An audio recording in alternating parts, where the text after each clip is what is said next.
Hi, everyone. This is Critical. I'm Mongo, joined as always by my co-host Busa. I'm kind of over the moon that I got Craig to record on the first try, but it's been a streak of that. I shouldn't be shocked anymore.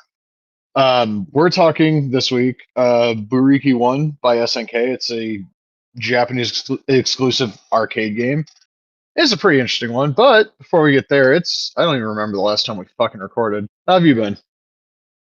I've been all right. I've been watching a lot of anime this past week. Uh, and yeah, I've been watching a few episodes of Neon Genesis Evangelion, and I'm trying to get back into Slam Dunk and Ippo as well, and trying to get back into City Hunter as well. I watched the new live action, or well, it was 2024, the live action Netflix movie, which I enjoyed, and then I watched. I was telling you, I watched the '97 series of Berserk, and oh boy, that was really depressing. Yeah, Berserk's a different kind of book than you would think if you just saw some of the art. I mean, yeah, also if you saw some of the artwork, you'd probably get it pretty quickly. But that shit goes to some real dark places. Yeah, the only thing I had seen from that show, or from like the the series in general, was like pictures of Guts and Griffith. Like I think back in the day, like people would have like Griffith as like their avatar, and like, what the fuck is wrong with you if that's your avatar? Um, and like I'm watching the show, and it was very good. It's like it's like a medieval swordsman, and a lot of blood, sort of almost like Game of Thrones esque. And I was like, yeah, this is pretty good. And like the second to last episode, I was like, what the fuck is going on here? And then the last episode itself, like I know I'm being vague about it because the ending, but I don't really want to talk about it. It's just very disturbing. And then after it was over, I just like sat in silence for like 10 minutes, and then I would think about it and just get like mad. And then I downloaded the soundtrack, and there was one song on it that they played earlier in the show, and I was like, this is a pretty good song. And then they played over the end scene, which I didn't even realize like afterwards that was the same song. So I'm listening to the soundtrack, and that song comes on, and I was like, God damn it! Like why? It was brutal. It was really hard to get through that. It should also be noted, the theme song of the 1997 Berserk anime is the song that Daisuke Ikeda uses. Tell me Oh, why by really? Pen Pals. Yeah, Oh, right. Yeah. Okay. Yeah. City Hunter. The theme song at the end of that is "Get Wild" by TM Network, which is the theme song of the tag team Get Wild, Takeo Mori and Manabu Soya, which I think is where I first heard that song. I forgot that team existed, which is I love wild that team. because yeah, my thing with Manabu Soya is he's not his brother. His brother was always better than him. Yeah, And every time I see him, because I think his brother got injured in a match with him. At least I that's think my so. memory of it. So if I've been holding a grudge for 14 years against Manabu Soya, I'm sorry. Oh, But I couldn't see him without just being like, dude, your brother was like the closest thing to Kawada we were ever going to see again. And you fucked that all up for everybody. oh, Like those guys, Takumi Soya was his brother's name. He teamed with Suwama against Sekimoto and Okabayashi. There was a match at Death Vegas 2011 and then one at the March 2012 All Japan Ryogoku show that just by the nature of the two promotions, the matches happened. This was a couple of years before people in the West really liked Big Japan. And a lot of people shout on Muto era All Japan because it wasn't King's Road or whatever the fuck. But like, those two tag matches are two of the best tag matches of the like early 2010s. They're two of the best matches of the decade, flat out. hmm Like if you like what Suwama does, and if you were like a strong BJ fan when they showed up in like All Japan in like 2017, or you were one of the people that were watching the Real Hero live streams of all the Big Japan Samurai TV airings, those are two matches to seek out. Sorry, I had biscuits and gravy this morning. I'm a little gassy. Um, but biscuits yeah, and gravy made you a man. dude, that fucking theme song is hilarious. The fuck Doctor Death story is the only thing I ever think of now when I think of that team. I don't know that story. Oh, it's on YouTube. It's from one of those high spots developmentally speaking things. Apparently Ray Gordy did not like Dr. Death Steve Williams, and I don't want to spoil it, but like fuck Dr. Death is on YouTube. I would recommend watching it. It's fucking hilarious. The way Gallows tells the story is amazing. Unfortunately, Brian Myers doesn't shut the fuck up while Luke Gallows is talking. He tries to like insert himself into the story as much as possible. Oh right, we got to talk about the fucking majors and all the other action figure related bullshit. The fucking Power Town drama continued this week. Yeah. But we're going to talk about this game first. It came out in May of 1999. Again, Japanese exclusive arcade game. And we were talking about this a little bit beforehand. Very unique control scheme. The buttons move you forward and backward. It's the like joystick that you use to pull off your attacks, which you noted to me before we started recording. Takes a little bit of getting used to when you're trained to do everything the opposite way like it is in every other fighting game. But once you get used to it, this is a pretty fun game. Yeah, I thought I had gotten used to it, but then still, like a few fights in, I was going back to like the buttons, and I was like, oh wait, no, that's wrong. And if I was reading I was reading the guide on GameFAQs, and I believe you've got the option to choose like a second system. When you choose your character, and I think that gives you like the hints on the screen as to what button to press next for sort of like the combinations. Um, for example, there's like a wrestler in the game, as we talked about. He's like Alexander Karolin, and he can do like a takedown, and then if you, I think if you hold it like, or if you press it to the right and then up, he'll do like a suplex, and I think that's how the second system works. But yeah, the game itself is like is I think it's very fun.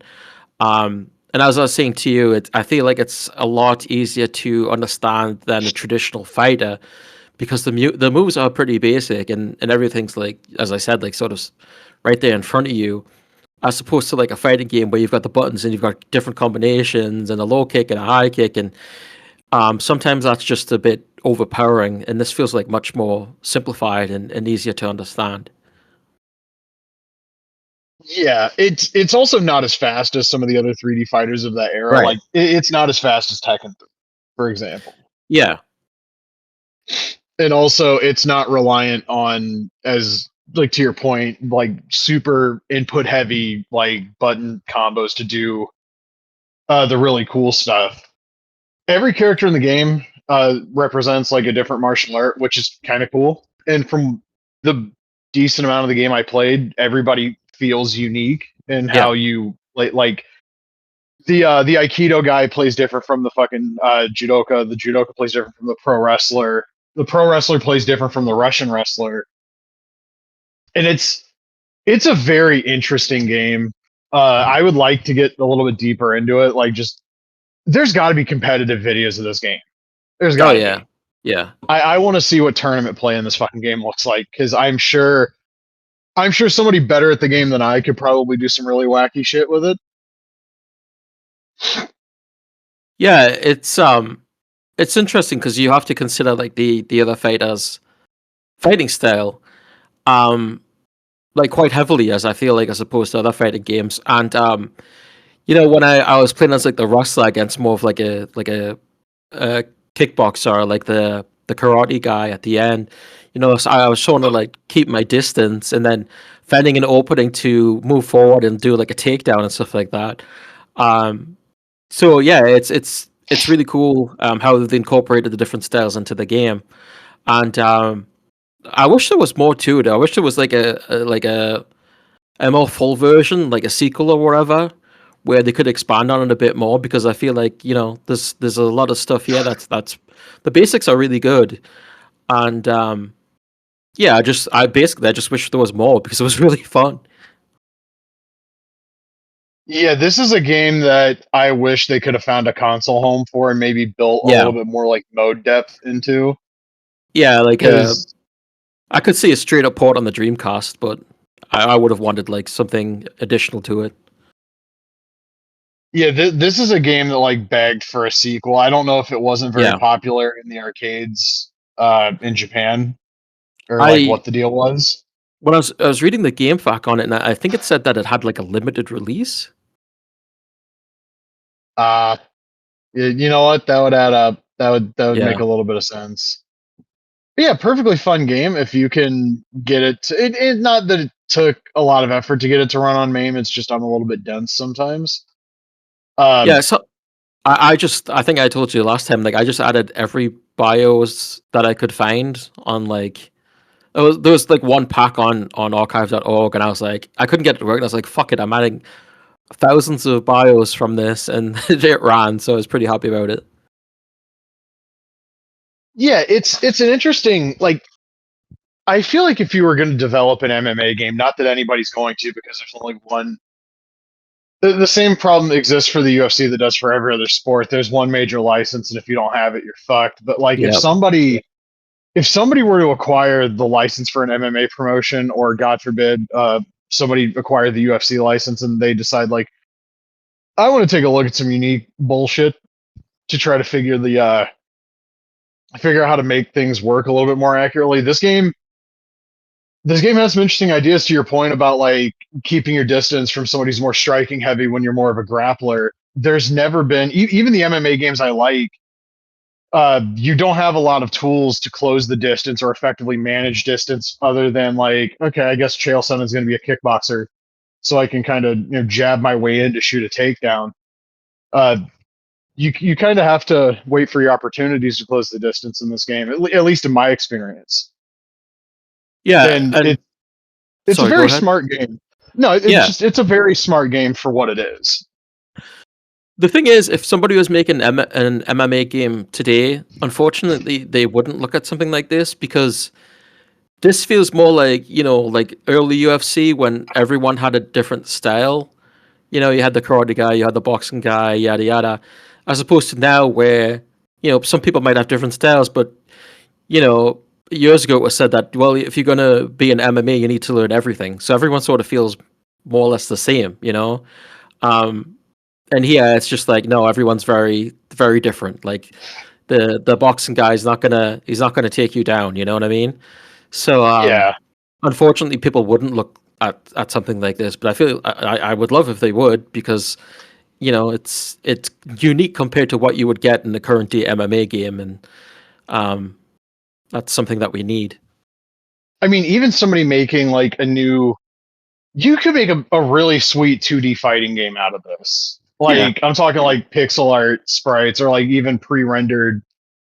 This is a game that people making any sort of combat game should to like take a nice long look at. It's a really cool, unique, interesting game.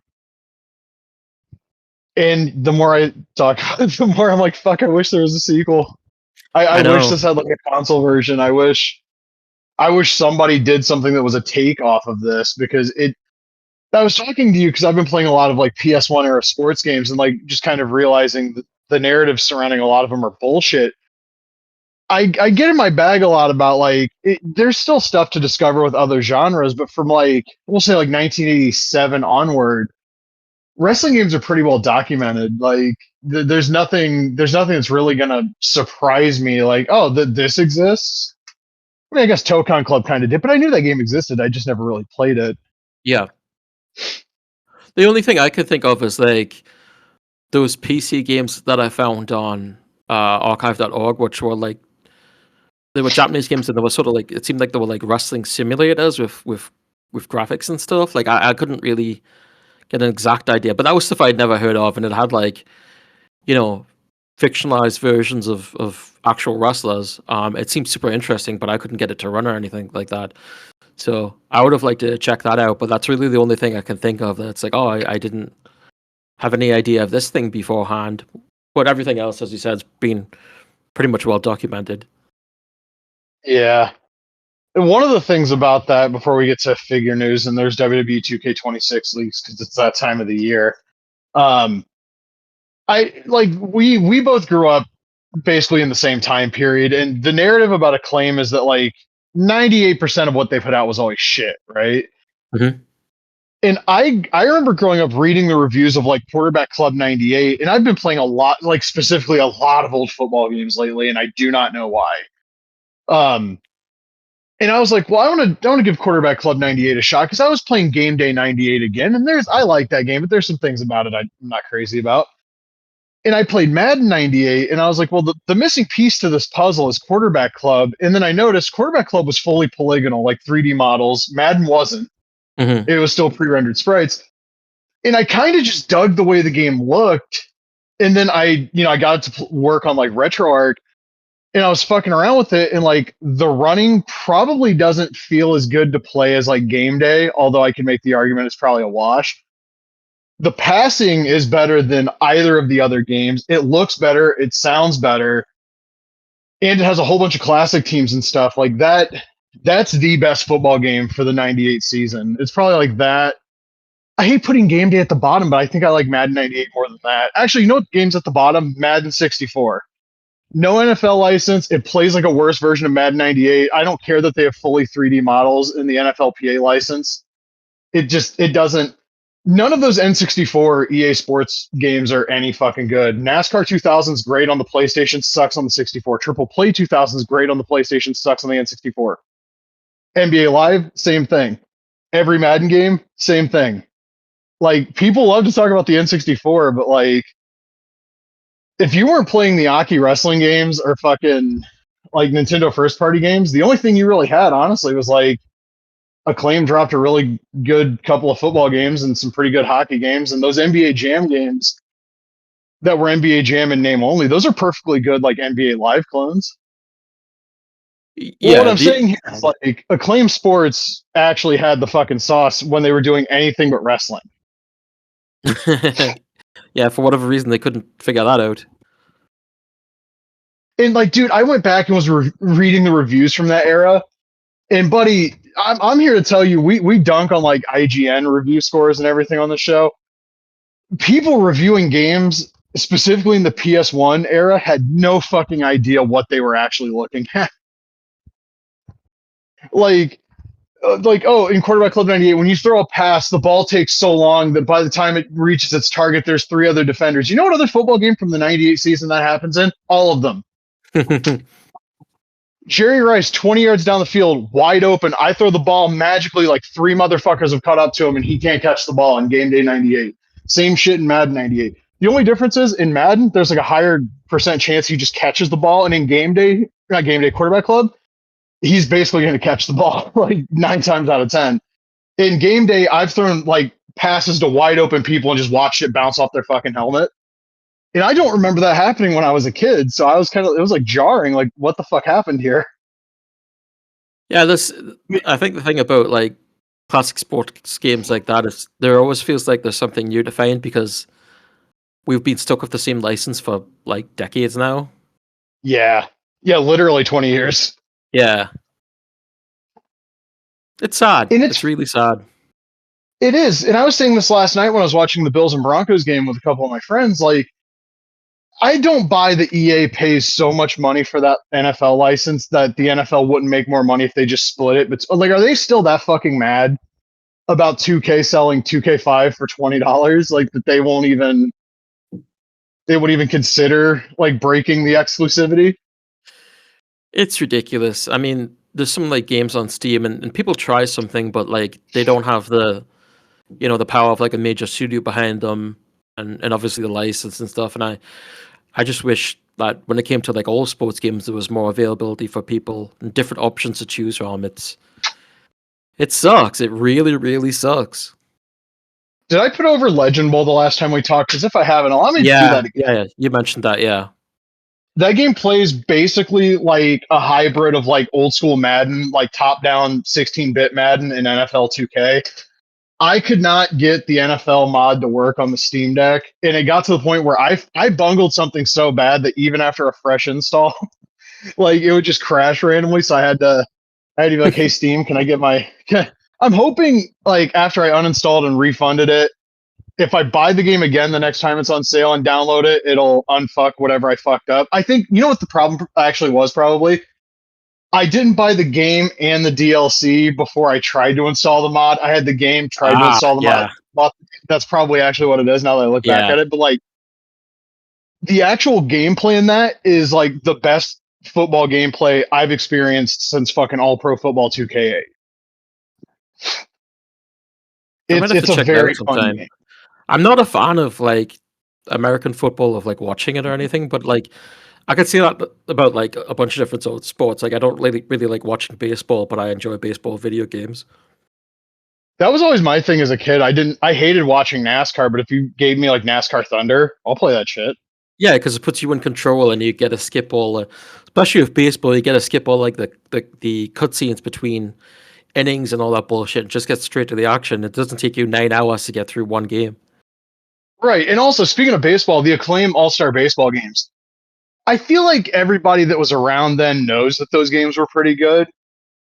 But like playing a couple of those again, I was like, no, you know what? Like, I don't think Triple Play was this good. I think MVP Baseball was obviously better once EA started that series, but like the only baseball game that came out in that era that I would say was better was like the Sony developed MLB games. Mm. And what a shock, those are the ones that are still around now. And what was the other one? There's like high heat baseball too, right? Yeah, that game sucked. A funny story about that game. So I was at Walmart with my mom and my asshole cousin, the one that I've told the story on here before, broke into our house and stole my copy of Warzone the day I got it.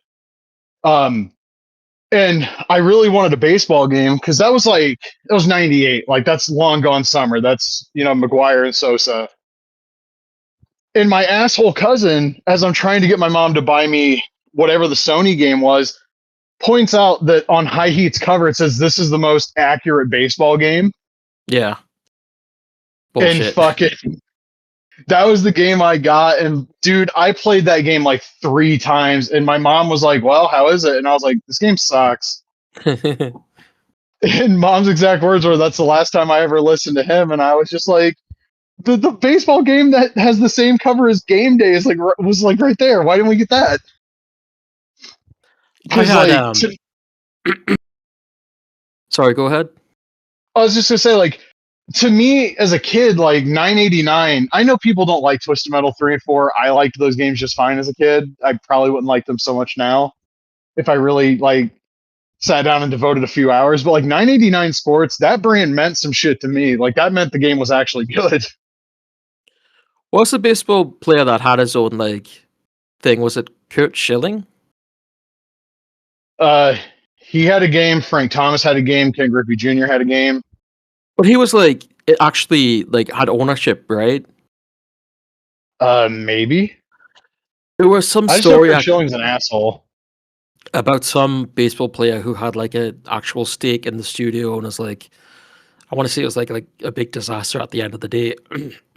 That might have been High Heat, actually. Maybe. I'm gonna look this up now. Because if that's another thing I can pin on Kurt Schilling, well, I will. I can't remember the name of the studio now. I don't think it was 989.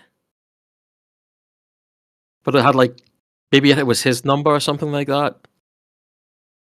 No, 989 was like owned by Sony. Yeah, it must have been like his jersey number. God, now I'm gonna look it up.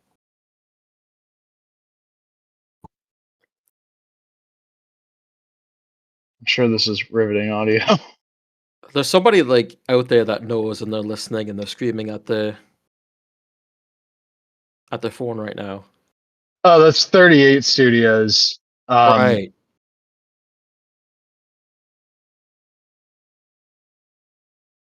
God, his original goal is to create a fantasy property collaborating with R.A. Salvatore and Todd McFarlane. Ah, yes, yes. And they made that Kingdoms of Amalur Reckoning game, which I remember the name. Yeah. I don't think I've ever actually seen anything from it. Let's see what this game's critical reception was just for shits and gigs. Yeah, not bad. Like 8s and 9s mostly. Okay. Oh well. There's a whole legal Yeah, but thing, and I just see that he was sued by the state of Rhode Island. yeah, he's a fucking asshole. Just in general. Anyway, that was just something I remembered from back in the day about his studio.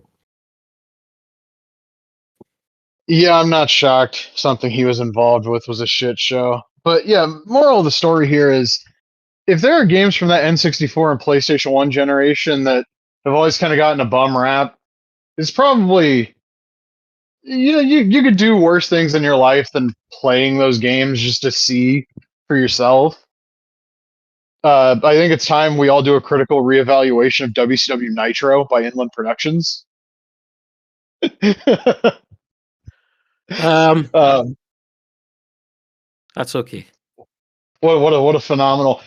One thing I've learned when it comes to playing old games is like you got to take some stuff in context of its time.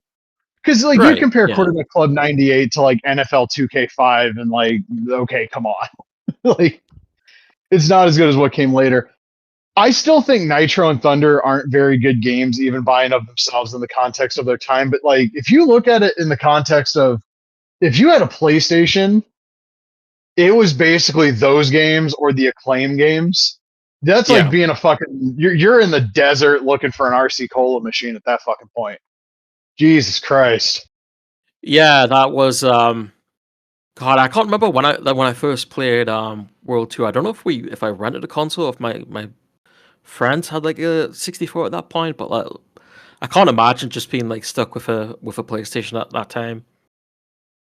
I remember the first time I played Versus the World, I got a copy at Walmart. It was one of the first games I bought with like my own money when I was like little. It was the greatest hits, which is why I could afford it. I should also note that. And that game's not great. I know a lot of people swear that it's like it's like a really good game and the best wrestling game on the PlayStation. Which even if you're limiting it to just American PlayStation games, there's two games that came out in 2000 with the WWF logo on them that beat the shit out of that game. Right, but that came out in 97, right? Was it Yeah, 97? Yeah. yeah. So And your competition at that point is In Your House and Power Move, and I still yeah. think Power Move is better. I would say Power Move is better at the end of the day, but like when you pop on WCW versus the World and you see all those wrestler options, that was what really, you know, Oh, it was crazy the first time I saw it. Yeah, yeah, and the move, like the different move sets too, like it felt more expansive than anything else that really came before it, I think. and also even as a kid scrolling through that fucking select screen, I recognized like Muda and Yeah, Road Warrior Hawk and yeah, Liger. it'd be those. It would weird me out when I was a kid when I'd seen them because it's like, wait, that's yeah, that's Road Warrior Hawk, but like, how could that be? Like, it just didn't make sense. And like playing World Tour and being like, oh, isn't that like those guys from WWF, like Taka Michinoku and Great Sasuke? Like, what's going on here? Um, but hell, that was the fun of it, right? Like discovering who those people were, the people that you didn't know, and seeing the people that you did know, and being like, oh shit, it's that person. Um, and World I've Tour told, was the last of those games that I played. Also, yeah, I played the other three first, and I loved World. But I had the Strat Guide for like years because my mom mm, bought me the Strat Guide, and it was crazy. Like I recognized Abdullah the Butcher immediately because he's like a top five most recognizable motherfucker in the history of wrestling. Because who else looks like that except the Headhunters? yeah. I was playing a boxing game yesterday, and it's something that I played before. But the first guy that you fight is Abdul the Butcher, Jesus, completely for the does he have head a fork? scores. No, he doesn't, but he headbutts you a lot. Well, I mean, he did do the headbutt, so that Yeah, works. Yeah. So, action figure news. There's a bunch. Um, Boss Fight Studios officially revealed Solar and Ultimo Dragon for Premium Series 5. Tentatively scheduled to ship quarter 4, which probably means like late quarter 1 next year. yeah, Ultimo looks amazing. indeed. The head, the chest piece, the wristbands, and the boots are all obvious reuse from the Fanaticos figure. The legs, Yeah, oh, and like the little like waistband gimmick, that's reused. The legs are new. The torso and arms, I think, are reused from the Munoz Dynasty set that they put up for pre-order last year, and I hope fucking finally ships soon. Um, Solar is like a very impressive figure because there's no reuse from this line on him. He's like gigantic in comparison to Ultimo. And they did something really cool that I think to this point they've only done with Conan, where the alternate portrait is a different mask. Right, yeah. I pre-ordered them. The Solar figure is so cool. I had to have him. And Ultimo Dragon's fucking Ultimo Dragon. Yeah, I really like the Fanaticos figure, but when you compare it to the new one, it looks very pale, which is something I didn't think about at the time. But yeah, the new one's just like super cool. I do want to get it, but at the same time, I'm like, I remember when Ultimo like started appearing like GameStops, and I was like, should I wait? And then Vampiro didn't, and I was like, oh shit. I don't know. Maybe I'll get it at some point. We'll see. It looks like a great figure from the rendering. I need to figure out where my WCW TV belt is because it's going on in the second I get them out of the box. Yeah. That line is so freaking good. In terms of like articulation and posability, those are probably the best wrestling figures on the market. I don't think in terms of overall detail they are, because that we've already seen enough of the Pinnacle collection to where that's probably the actual answer. But like it's those two lines at the top for me in terms of the things I value the most as a collector. I hope they hit that Q4 target. They haven't hit a shipping target with literally anything since the pandemic. So I just wish they would have more. Like they've announced these two, but it always seems like with this line, like you don't get enough.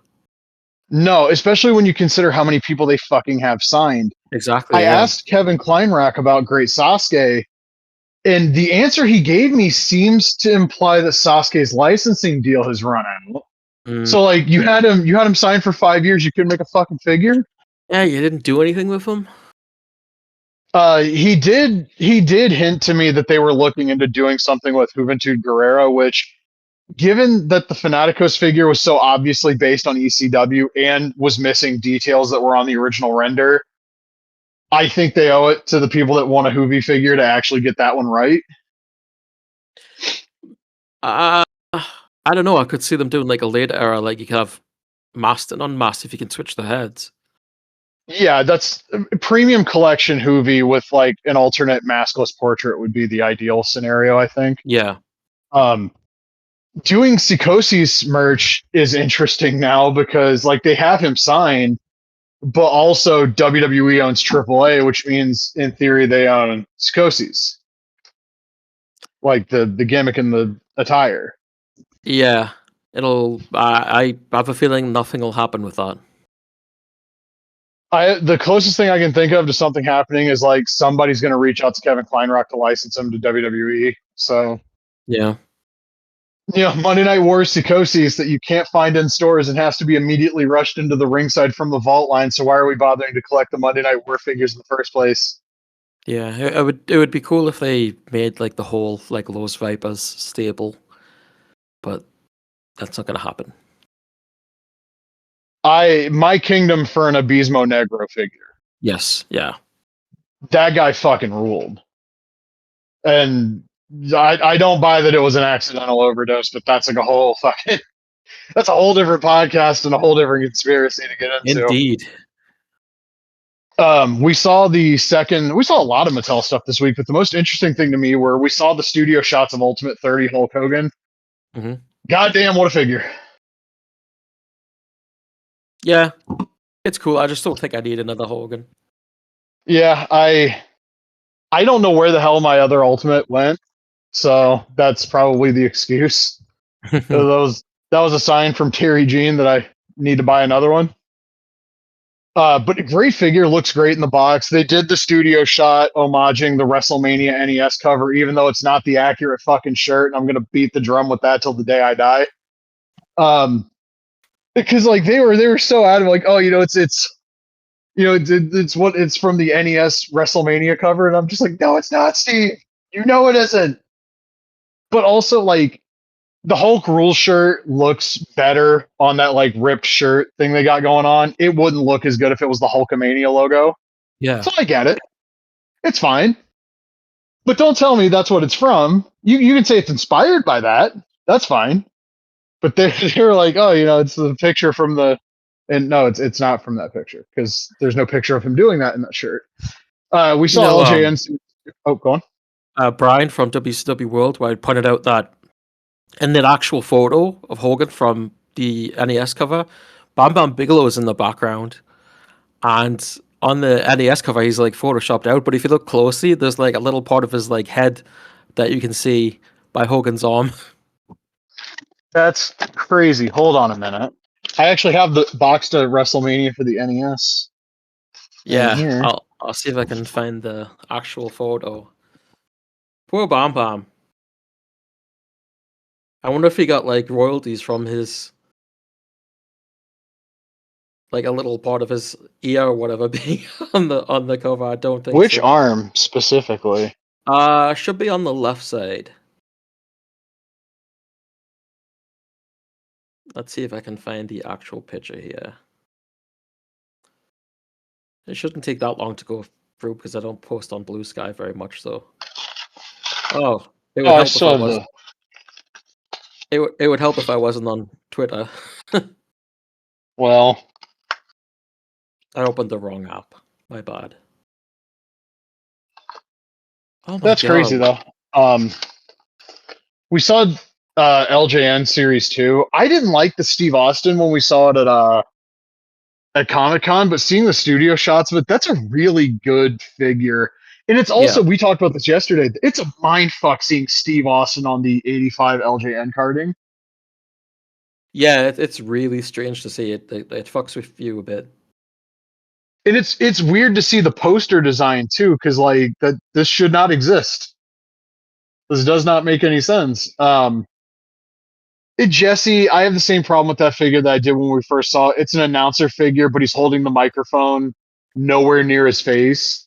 It's not even in like the arm that's posed doing the fucking like the bicep gimmick. Like that one sucked. That's a miss. Yeah. And then Warrior and Bundy, they're remakes of the original LJNs. I wish that they could have added, wrist tape to Bundy because he wore it more often than he didn't. Pretty Um, solid remake, so. yeah. The Warrior has like I think it's like slightly darker hair than the Grand Toys one. Mm. So like that's going to be the easy way if you're buying these on the secondary market to tell which one's which. I mean, also just cleaner paint detail and everything, but like the telltale sign is going to be that Warrior. The new Warrior has basically like black hair. The Grand Yeah. Toys version has dark brown. Yeah, sort of like Looks great, almost though. like a ginger hairstyle. I sent you that picture by the way. But Take a look at this. yeah, it's funny because Walmart Canada had the listing for the first LGN series, and they've always been out of stock. They were never in stock.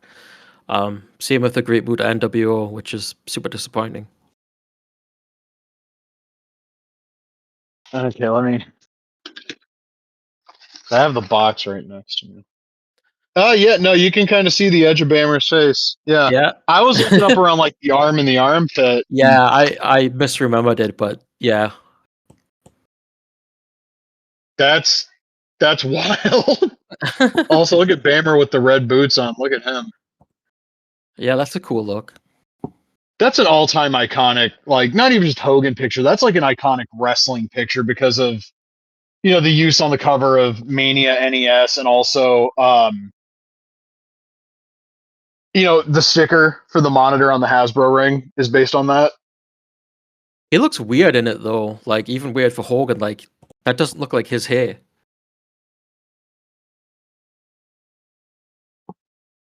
Yeah, I I could remember buy that it's photoshopped.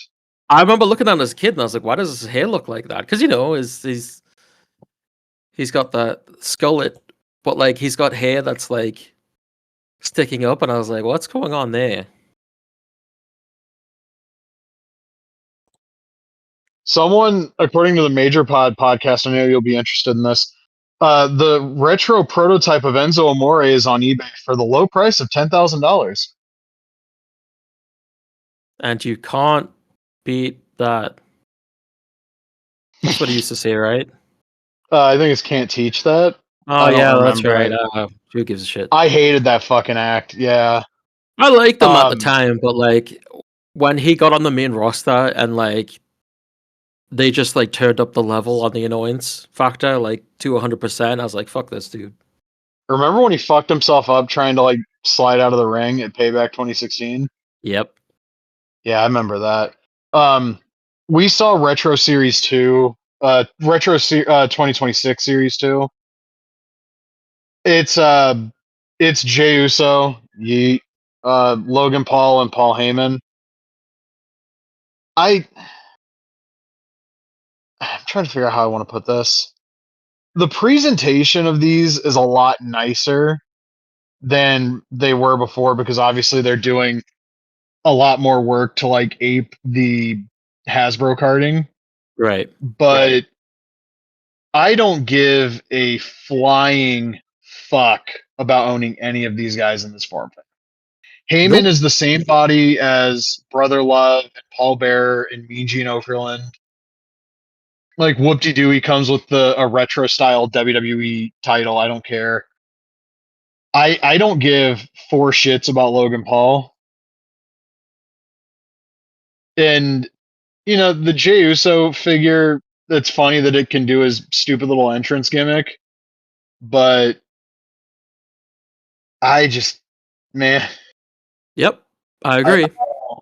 I don't care. Um, like I could see if you were somebody that wanted the Punk or the Cody or the Jesse Ventura. I understand all three of those. The figures themselves are probably the best retros Mattel's done since that very first wave. The packaging, the line look, really works for all three of those guys. I don't know who these are for. Like, I genuinely, I have no fucking idea who the target demographic is for a Hasbro style JU. So, like, if these were at Walmart and they were like $7 or something, I could see like, oh, I'm buying this to start my kid off on the same foot I was if you're like my age. Mm. But like, yeah, no, these are not great. In terms of things that are probably of interest to both of us, they did show the Coco Beware Elite, and it's really good. I don't really Uh, have I don't have any interest in owning it. Never mind. I uh, just saw a fourth slide on ringside. That head sculpt sucks. Wait, they did the fucking alternate hairpiece thing for Coco Beware. Why are we doing this? It's fucking 2026. Sorry. no, I don't know. There was Uh, accusations against Coco a few months ago, so I was like, oh. you know what? I just remembered that. Yeah, no, nah, fuck him. Um, we saw the Demolition Crush figure, and this Hey, sucks. you know what they should do? They should do a pile driver line. Unironically, I'd buy do it as like a box set. I'll pay the 100 whatever the fuck it would cost for it. That would be a lot of fun. Demolition Crush, number of problems with this. One, the face paint doesn't go all the way to his hairline, which is really funny when you see the figure in the box and there's the real picture of Brian Adams next to it. And the paint sure as hell does on the picture. He has the same body as Axe and Smash. Ugh. Go back and look at a picture of the three of them together. Crush is jacked. He's also way taller than them, and he's just fucking like huge. Yeah, it's annoying as Like, hell when they do stuff like that. Like they did that in the video game. Remember, like Axe and Smash had the exact same bodies except for the head, and it's like yeah, it's very lazy. yeah, I hate it. I know people that were really excited to get Demolition back in the WWE line. My hot take here is that other than the torso straps being molded on, the ringside figures smash these WWE ones in every other way. It's The a shame head they don't sculpts have are way Crush. better. Yeah. Yeah, well, Figure Collections does, and I'll talk about that in a minute because I got both of their Kona Crush figures in, and I love them. Spoiler alert. From the vault, they're doing the Harlem Heat in blue, which is a really cool throwback to the San Francisco Toymakers WCW line. Yeah. I wasn't able to get these when they were at Walmart, And at this point, I'm learning if there's a figure in that Monday Night War line that I really want but can't find, all I need to do is just wait. It's going to end up in the From the Vault line. They need to do the singles Booker T in that line because I'm pissed that I couldn't find that. That figure was awesome. And I wasn't able to get it. Also in that wave are the ECW 2-pack Dudleys. I don't know if they corrected the scale on them. Probably not. Yeah, I was going to say I would suspect they didn't. We also saw, since they showed Ultimate 30, there was the Rhea Ripley figure. I have zero interest in owning like basically anybody current. That Rhea Ripley is one of the best figures they've done in a long time. Like, I remember when they revealed the Ultimate ring. Remember this like at Comic Con in 2024, and it was like they're really going to lock her first Ultimate behind like the $150 paywall. Yeah. They got her back into the line like a little over a year after that ring came out, and this figure destroys that original one. Like, if you're a fan of Rhea Ripley and you have that one, you're probably going to buy this one anyway. But like, if you're on the fence, like this is such a huge upgrade that I can't imagine not having it. If you're a fan of hers, Yeah. I don't remember what it looked like, to be honest. and also just to note, the only figure in this wave that has the new AEW ripoff articulation. Ah. Just feel like that should be noted because we Yeah. can't roll that out across everything. We got to roll it out across. It's not that like the women's figures are a bad place to start because historically with Mattel, those figures have lagged behind a lot with articulation. But goddamn, can we roll this out all at once for everybody instead of It makes too much sense. like, should you buy Ultimate 30 Hogan knowing full well they're going to do one with updated articulation in a few years? And if it's an Ultimate, it's probably going to have the ripping the shirt gimmick with it anyway. Yeah, exactly. I don't know. That's just me being silly. Ringside also announced 2 new Joe Hendry figures. Ugh. With I know you already bought the first 2. Now you got to buy the next 2 because he comes with the TNA belt this time. Oh, I need that TNA belt, especially after that spectacular AMC debut. I didn't watch because I don't have access to AMC, and even if I did, I wouldn't have watched. Yeah, I It didn't is watch, very funny. but like the reaction I heard was like it was absolutely awful. I guess the goofballs on Post Wrestling just at one point read Bix's like posts about it verbatim. Bix would have pulled the fire alarm for sure. I wouldn't have fucking blamed him. It was very funny to hear all of the people like, oh, they're going to be the number 2 company. And the immediate response when I woke up to on Friday was my friend sending me the cage match page where it had like a 1.12 rating. I think, and people calling it the worst wrestling show they'd ever seen. well, one of my favorite things about it was like, all the talk about like the AEW arenas being half full, and then you see these pictures and videos coming out, and like there's a giant section that's just empty on this TNA show. And what do? That's where they put their quote unquote celebrities in front of. So when they show them on screen, there's just all those empty seats behind them. Great idea. Oh, speaking of like TNA, there was a dog collar match in the Knockouts division that they did like a month or so ago.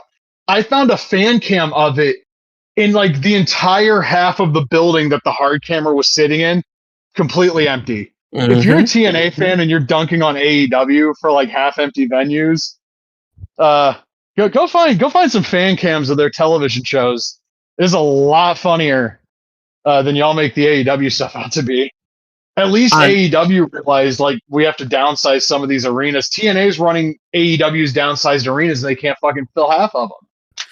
God, when you look at their roster, and it's like you've got all this like you've got some like original talent, quote unquote original talent. Obviously people started somewhere else, but like anybody that WWE wants, they're just gonna take.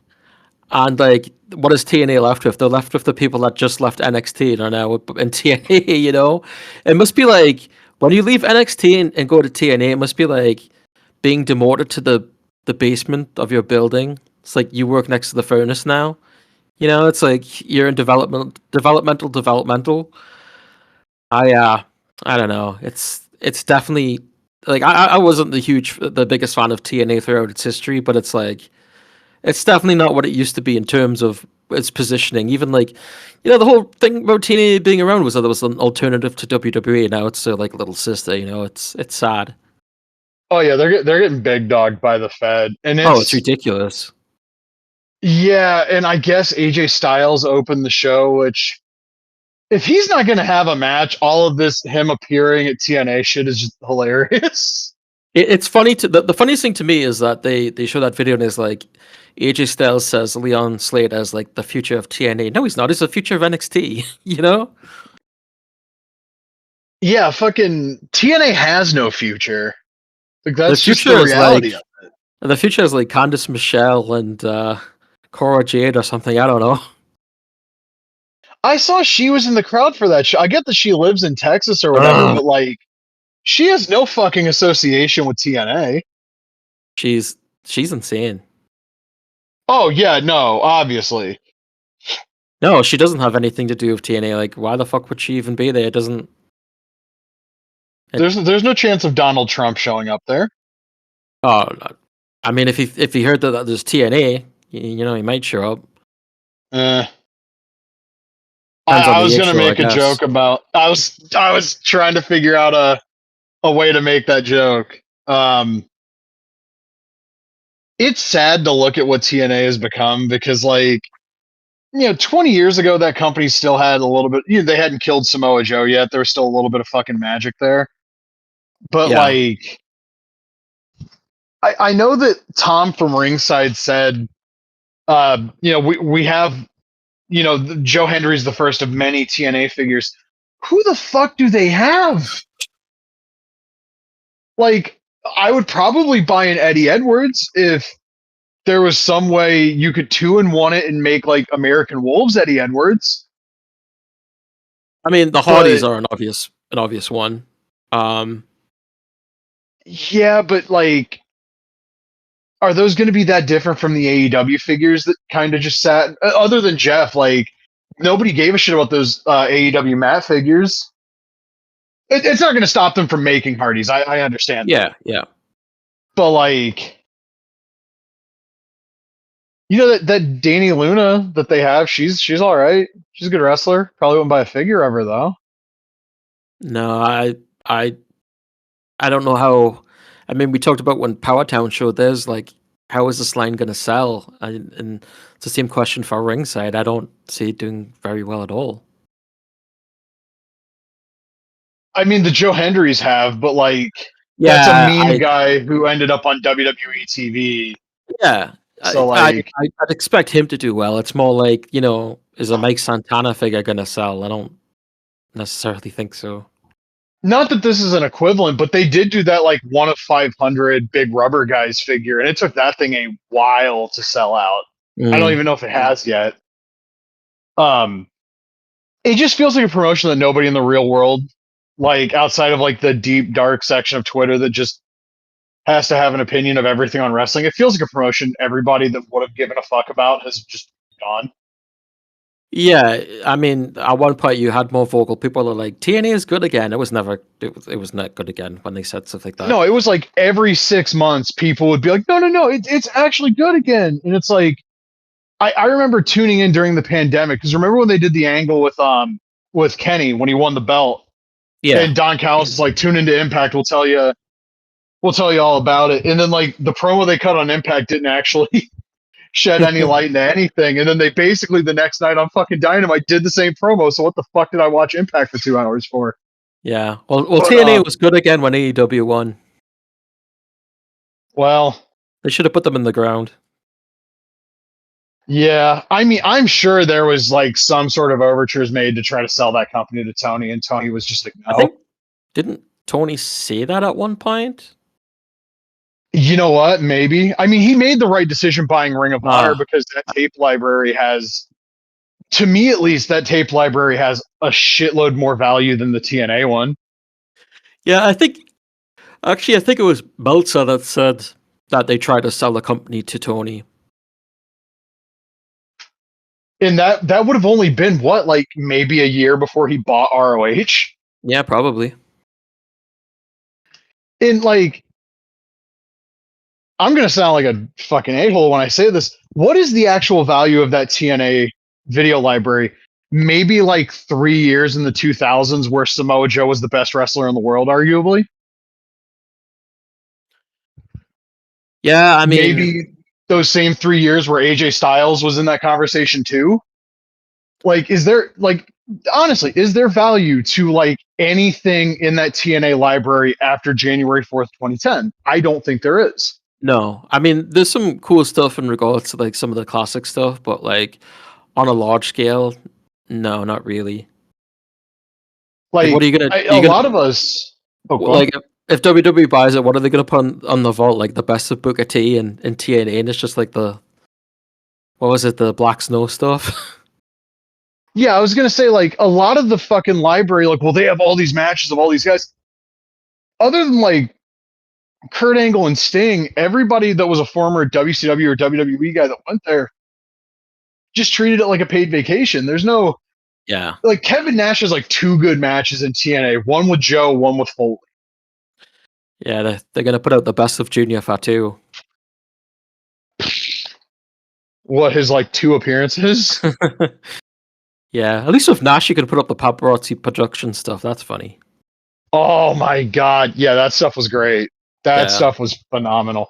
But that's one of the years where like I think there's value to the product because it isn't until like a few months after Russo gets there that they really just go off a cliff quality wise. Like it's early '07 for sure when the turn happens and stuff. Like it's Russo's there 6 months when they do that lockdown in St. Louis with the quote unquote electrified cage match, Oh God. where you won't be able to tell they're being electrocuted except for the expressions on their faces. Like they really had Mike Tenay and Don West say that shit because they promised a stipulation on a fucking pay-per-view and had no intention of actually delivering on it because they couldn't. Actually, you knew because when they hit it, the lighting would turn blue. Remember? They were like, Yeah, it was, oh dude. my God, Jesus Christ. I remember buying that show and being so.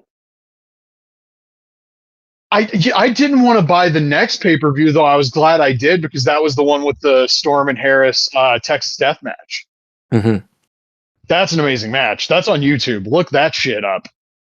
But then I didn't bother buying a TNA pay per view again until like what was it 3 months later when they did Joe and Angle Winner Takes All because I was putting on the fucking clown paint because I thought they were going to give Joe the belt and they didn't.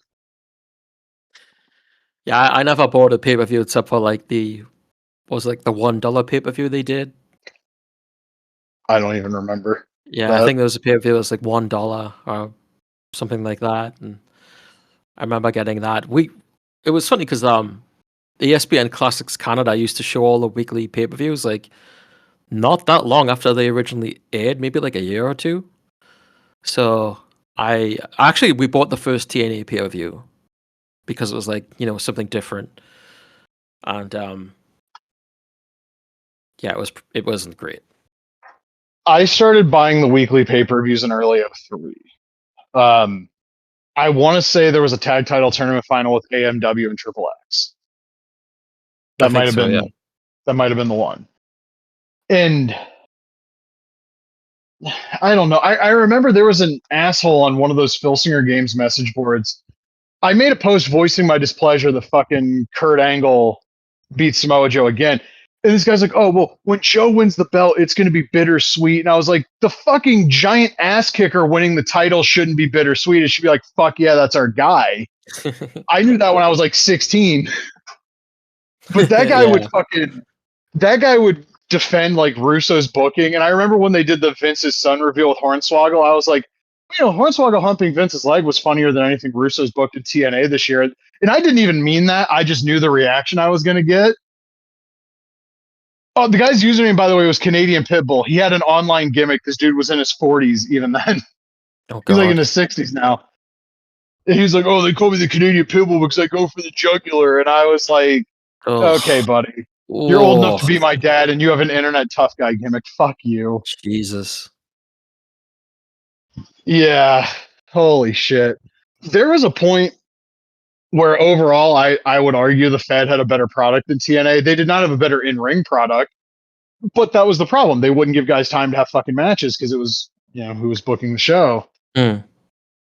And I mean, in general, like 08, 09, those are really brutal years for American wrestling for promotions that aren't called like Ring of Honor and Combat Zone Wrestling and Pro Wrestling Guerrilla. Yeah, I mean, Like, all that stuff is just like blocked out of my memory. Yeah, I've talked about before, but like anything after 2002, I get confused as to what takes place during when. I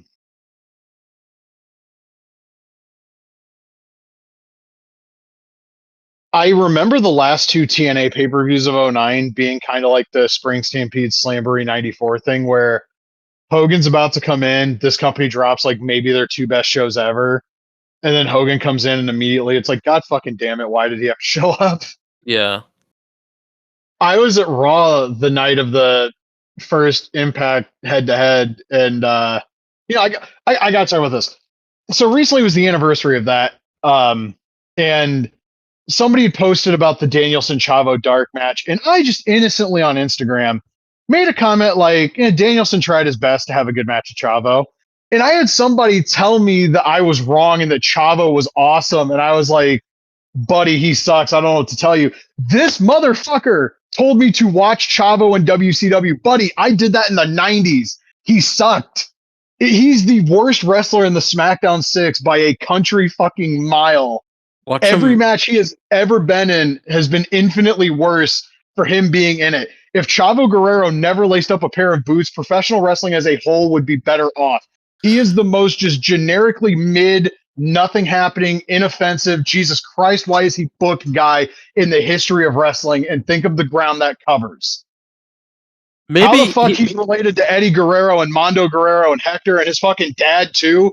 How he is part of that family and he's just that fucking just awful and just dreadful, and I don't ever want to see him. I don't understand, bro. How can you be part of that? He's like Mike Von Erich. No, you know what? Mike Von Erich might have had a good match or two. He's like Chris Von Erich. He just sucks. That's an insult to Chris Von Erich. I'm sorry to the Von Erich family to compare one of your own to Chavo Guerrero Jr. Anyway, you were saying? maybe he's just telling you to watch WCW because you like Pepe, you know? Well, maybe. That was the best Chavo when he had a goddamn stick horse. Yeah, I wasn't a fan I of him mean, either. I remember like being like, he's okay, but then after Los Guerreros, I was like, nah, really, I don't like this guy at all, and like he just never seemed to go away. Like they put him in ECW, and he was like ECW champion, and I was just like, no, why? Just no. oh, I watched him and Punk have a match at the first show I went to in Fort Wayne, and fucking Punk tried. That's all I Yeah. can say is Punk fucking tried. Where did he appear recently? Was he on TNA or something? I can't remember. I don't know. Remember when he was in AEW for like 5 seconds with Oh, that's probably what I'm thinking of. was he with Bandito? Was that the thing? Maybe. I just remember he was there and then he went off to be the consultant on Young Rock and then he fucking buried Tony on Twitter. I can't remember where I heard his name recently. It was like maybe with AAA or something like that. I don't know. But I just didn't get why he was the thing. Like, and then he went to TNA and they put him with like Hernandez and like the new LAX, and I was just like, no, dude, just stop. Dude, do you remember when they were doing the vignettes with people talking about his arrival? And Kurt Angle says something to the effect of, I had a lot of great matches with Eddie Guerrero, but this isn't Eddie Guerrero, it's Chavo Guerrero. And Kurt might say something after that. I just remember I was on the phone with one of my friends when we were watching that vignette, and I was like scream laughing, like, because Kurt has another one when he wrestles Wes Briscoe at Lockdown. He's like, "You're not your father and you're not your uncle," and it's like, no fucking shit, man. he really isn't Jerry or Jack. This guy sucks. That's another, like, how do you come from that family and you're that bad? Well, it's a lot like that, right? Please. Tiger Ali Singh? How's your dad Tiger Jeet Singh and you can't even like brawl, bro? Speaking of Tiger Jeet Singh, I was on New Japan World And they have a match from one of the Heisei Ishingun shows where he wrestles Koshinaka. There's like no ropes. Basically, the ring is like the platform that they had as part of the stage at Battle 7 in Right. '95. Inoki's the ref. I'm not going to sit here and tell you that match is a classic, but it's like the second best Tiger Jeet Singh match I've ever seen. Like, there's a lot of bullshit going on in that match, and it is an unbelievably enjoyable. Like, I think it's like 9 minutes or something like that. Like, So people will talk a Koshinaka was lot a of lot of shit about fun. Koshinaka ruled. There's a Yeah. match with him and Yuji Nagata from Nagata's '07 title reign that, if people remember the Ditch websites, Ditch uploaded the TV version of it where they clipped out the boring part, quote unquote.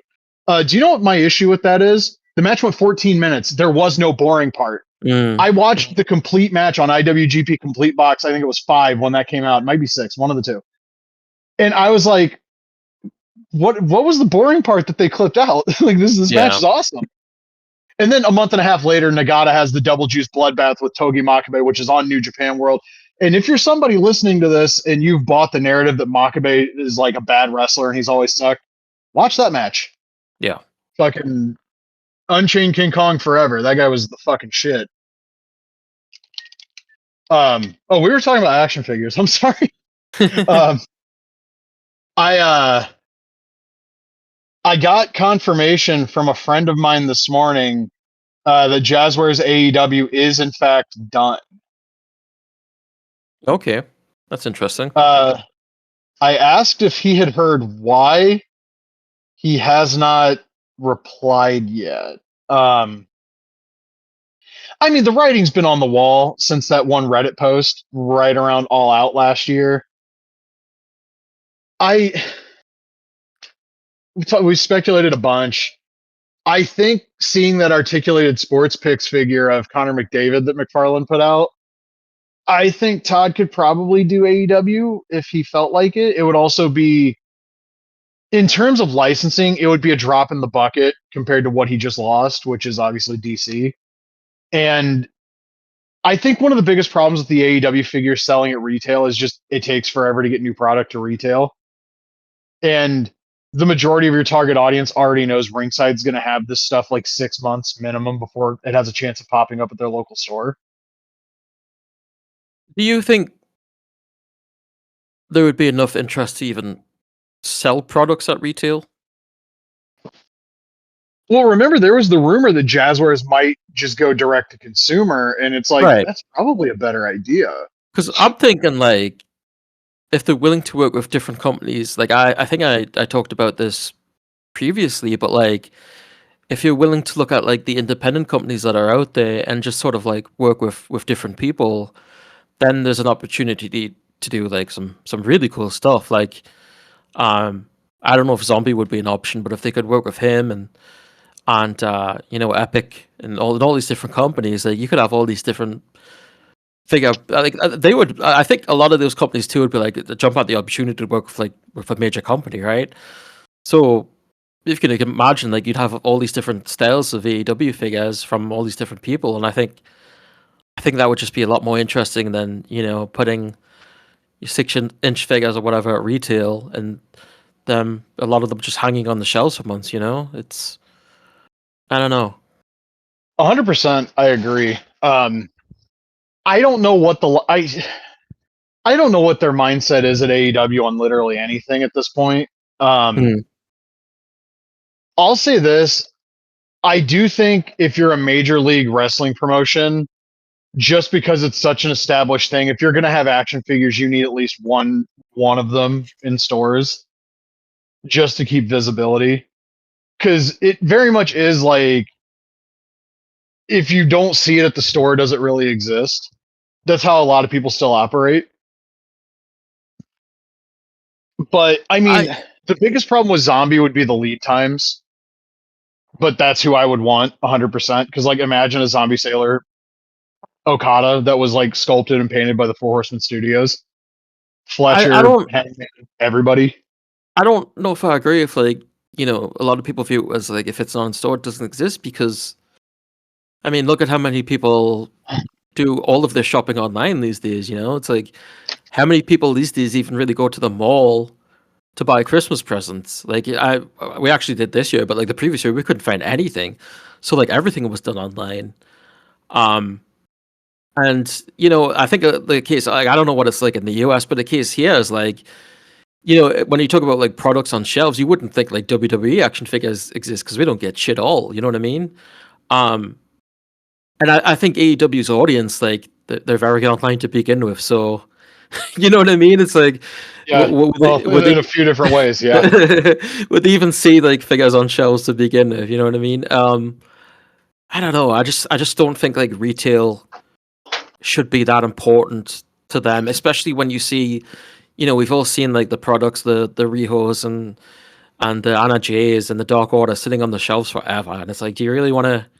I feel like that's does more to like hurt the product than be a positive when you see figures sitting on the shelf like that. I mean, if you were just releasing like one and you had somebody that's really popular and they fly off the shelves, that's one thing. But when you go in and you see that AEW logo and it's the same figure there again and again, it's like, I feel like that's like a negative because it shows that your wrestlers aren't that popular, you know? Well, it's that, but also they overproduced the shit out of that Dark Order wave. Oh yeah, right, yeah. Like they huffed their own farts with how popular the first couple of waves were, and they overproduced basically everything from Unrivaled Series 3 to Unmatched Series 2. Those figures were fucking everywhere, Yeah. and they didn't really move. But that's a case of like not reading the actual market demand, because it was the pandemic. People were buying multiple sets just to scalp them. Mm. And they really, that really got Jeremy Padawer going, if you know what I mean. Retail's still a weirdly important thing in the US, at least in terms of keeping visibility, because they still do Toy Fair. It's basically just the boys club meeting of the toys industry at this point, but there's a perception that if you're not trying to sell something at the major retailers, then it's something that's direct to consumer and it's automatically going to have the higher price point. It's a weird game of 4D chess. Yeah. I wouldn't be opposed to them not having any retail presence and going purely direct to consumer, because to your point, like, the AEW audience are people that are probably more predisposed to shopping online because they Mm. seem to be online a lot. The problem is going to be like lead times with a lot of the companies, and I think there's probably zero chance of Ringside, just because Ringside's not going to risk the Mattel WWE agreement, because that's where they make their money. Right. Like they sell WWE toys, and I guess Tom from Ringside had a thinly veiled like, oh, there's not a lot of AEW product coming in this year. He made that comment recently. And we still don't know why. It can't be that Jazzwares did a 180 and decided they didn't want wrestling anymore. Because look at how much stuff they showed at Comic-Con. You don't show that much shit. You don't show that much shit if you're just gonna like terminate the deal like immediately after. I don't know. I don't know. I mean, I'm sure some stories will come out as to what the issue was, but I mean, it always felt like they were behind, right? The product was sort of dated by the time it hit the shelves. So, I mean, I would like to see something that has a quicker turnaround time, and which is in itself is hard with pro wrestling because people change their gear and looks so often. It's hard to keep up, but a lot of those just felt like they were just so far behind. So, I mean, we'll see what happens. I don't know. I don't even know. I don't know. Like I said, I think independent's the way to go, but like we'll see. I really don't see McFarlane for some reason. I just don't think there'd be any interest there.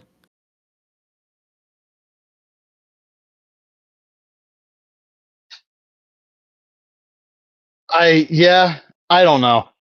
I think in terms of like getting the stuff out in a timely fashion, he probably would be their best option. because Hasbro's not taking any wrestling that isn't WWE. You have Right. Playmates. They just lost, or they just announced they weren't renewing the Turtles. But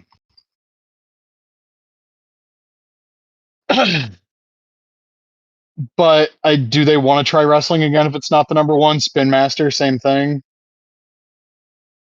Yeah, feels so up in the air. Like, what if they don't get any major toy companies at all? You know, we'll see. It feels like if they don't have a replacement deal in line, they're going to lose a revenue source. Yeah, I would not be surprised if they did not have someone in line. Yeah, it's just, I mean, Toy Fair's in what, 4 weeks? Yeah. So I don't think we'll hear anything then, though. I mean, it's possible. It's possible. I think that's just another quick turnaround. You know, I don't think we'll hear anything just yet, but we'll see. Well, remember they did announce the Mattel, WWE, and Jakks TNA things like a year out from us seeing the prototypes. Right? Yeah, I don't. But different companies, different times. I don't know. When it comes to AEW and it's like advertising and merchandising, I don't have the biggest amount of faith behind them in that regard. But yeah, but this would be like the toy company, not them. Because they have to make the deal. Yeah, I'm just saying, like, if a deal is done, the like responsibility of revealing it at Toy Fair would be on whoever the licensee is. I just don't think AEW would have a deal done, but like I said, we'll see. I don't know. I can't imagine that they blew up the Jazzwares deal. If they were the ones that blew it up, I can't imagine they blew it up without having something else in place. But also, what if the something else in place is they have the fucking big rubber guys line, and Tony thinks that's the move. Maybe. Yeah, I don't know what the line of thinking is. You know, it's like I said, it's so up in the air. We'll just have to wait and see what happens. I mean, I saw some speculation that Pro Wrestling Tees might do an O-ring series for them, which, I mean, the Pro Wrestling Tees figures looked like shit. Yeah. So, see, that's the thing too. When we talk about like independence, like the quality is so high. From like as we talked about, like Zombie and Boss Fight and Epic does some really good stuff with their retros, and then you've got like figure collections or collections. Yeah. Figure collections. Yeah. So you've got all these companies that do such good quality stuff on that aren't considered major companies. It's, I don't know, it's a weird situation. Speaking of those Pro Wrestling Tees O-ring figures, by the way, yeah, they sent out the thing saying that Series 2 would have O-ring construction. So, like, did they make G.I. Joe style figures where the torso and the crotch piece are just like one fucking thing? Because I've heard those figures just do not stand up on their own, and it doesn't surprise me. So does that mean they're not really O-ring? Yeah, no, they're just like they mimic the aesthetic the first series does. You called them O-ring, but they're not O-ring figures. That's strange. Yeah, I guess they never explicitly said that, but like the style that they're going for, yeah, 100% implies it. Yeah, it's what you expect.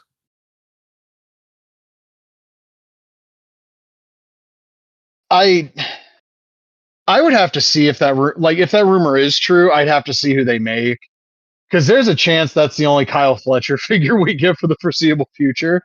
Yeah, it'd probably be like Tony and Moxley and Kenny.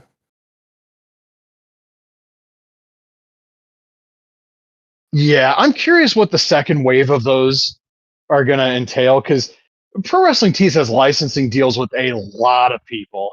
Yeah.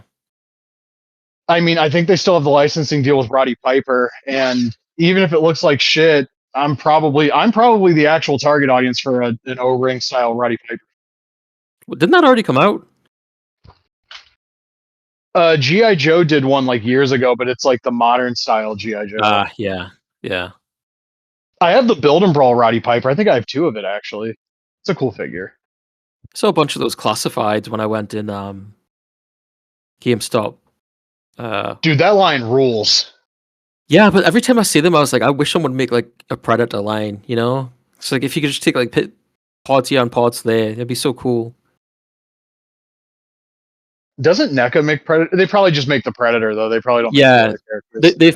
they've made Arnold, but like, yeah, I want like a Jesse and Bill Duke and Poncho and Billy and the other dude. Oh, Did Carl you grab Weathers as well. the Mattel Creations Jesse, or has that not gone up yet?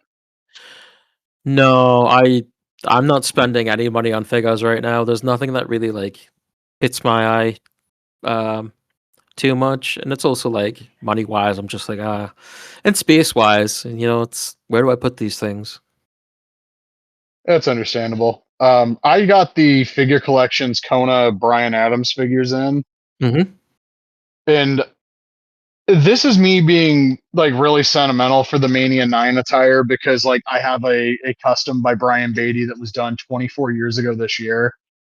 Um, I remember it took like weeks of me standing at the bus stop convincing my mom to spend $85 on a Kona Crush custom, with basically my entire argument being, Mom, they're never going to make a figure of him.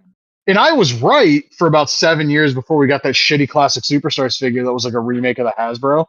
Yeah. So I had seen the prototypes of these before they were officially revealed, and I was like over them because it's like the Mania 9 attire and like the summer 93 gear. They're one of 500, which that doesn't matter. Like run size doesn't matter to me. You made the two Crush attires I wanted. They say Kona instead of Crush for legal reasons. Um, Basically the same body as the heel Crush figure, but he has the like Shaka thing going on with the left hand on this one. Great head sculpt. They did like a wash, so he's got like the blonde highlights. The back of the Mania 9 singlet has like the sunset with the birds on it. Like it's that those two figures are basically everything I've always wanted Kona Crush figures to be. And it's crazy seeing the Mania 9 one on the yellow card because that's what I always wish the Hasbro one was. Instead of, you know, the purple tank top, yellow shorts. I just always thought that look kind of sucked, and he ditches it pretty quickly anyway. Yeah. And go figure, that's also the look we're getting from Mattel, and he's got the fucking Hacksaw Jim Duggan singlet torso because we can't just give Crush like a big dude torso. I just, goddamn. I mean, when we saw it on that one ringside live, the Crush didn't look as bad as it did in render form, but still, that's not what I want Kona Crush to look like. But if the buck stopped with me, his first Mattel figure back would have been an Ultimate Edition Mania 9 Crush. So, you know, whatever. Yeah. Figure Collections does really good stuff. That Mania 9 Crush is probably like a top 3 favorite retro for me. Like, it's not as detailed or realistic looking as like the zombie figures, but it's one of my favorite wrestlers from when I was little, and it's my favorite attire of his, which is funny because I hate the match. And it's on a yellow card like the original Hasbro. It checks so many boxes, it can't be anything but like a top 3 favorite for me. Crush ruled. That's the moral of the story. People will tell you he sucked, and he was not great, but his finisher was squeezing someone's head until they gave up, and there has never been a cooler finish in the history of wrestling. A crazy ass pile driver. Yeah. In a really funny promo in Thunder. Yeah, Pencil Neck Geeks, even in like 1998. 1999. Yeah, felt like super out of date. Oh, God bless him. Is that all the figure news? Oh, I guess I should mention it because I alluded to it earlier. After years of people fucking hounding him, Todd McFarlane finally did count it, one articulated sports pick figure of Connor McDavid representing the Canadian national team.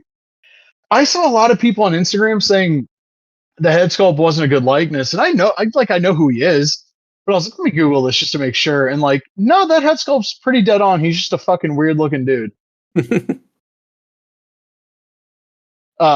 it doesn't have as much articulation as I would like.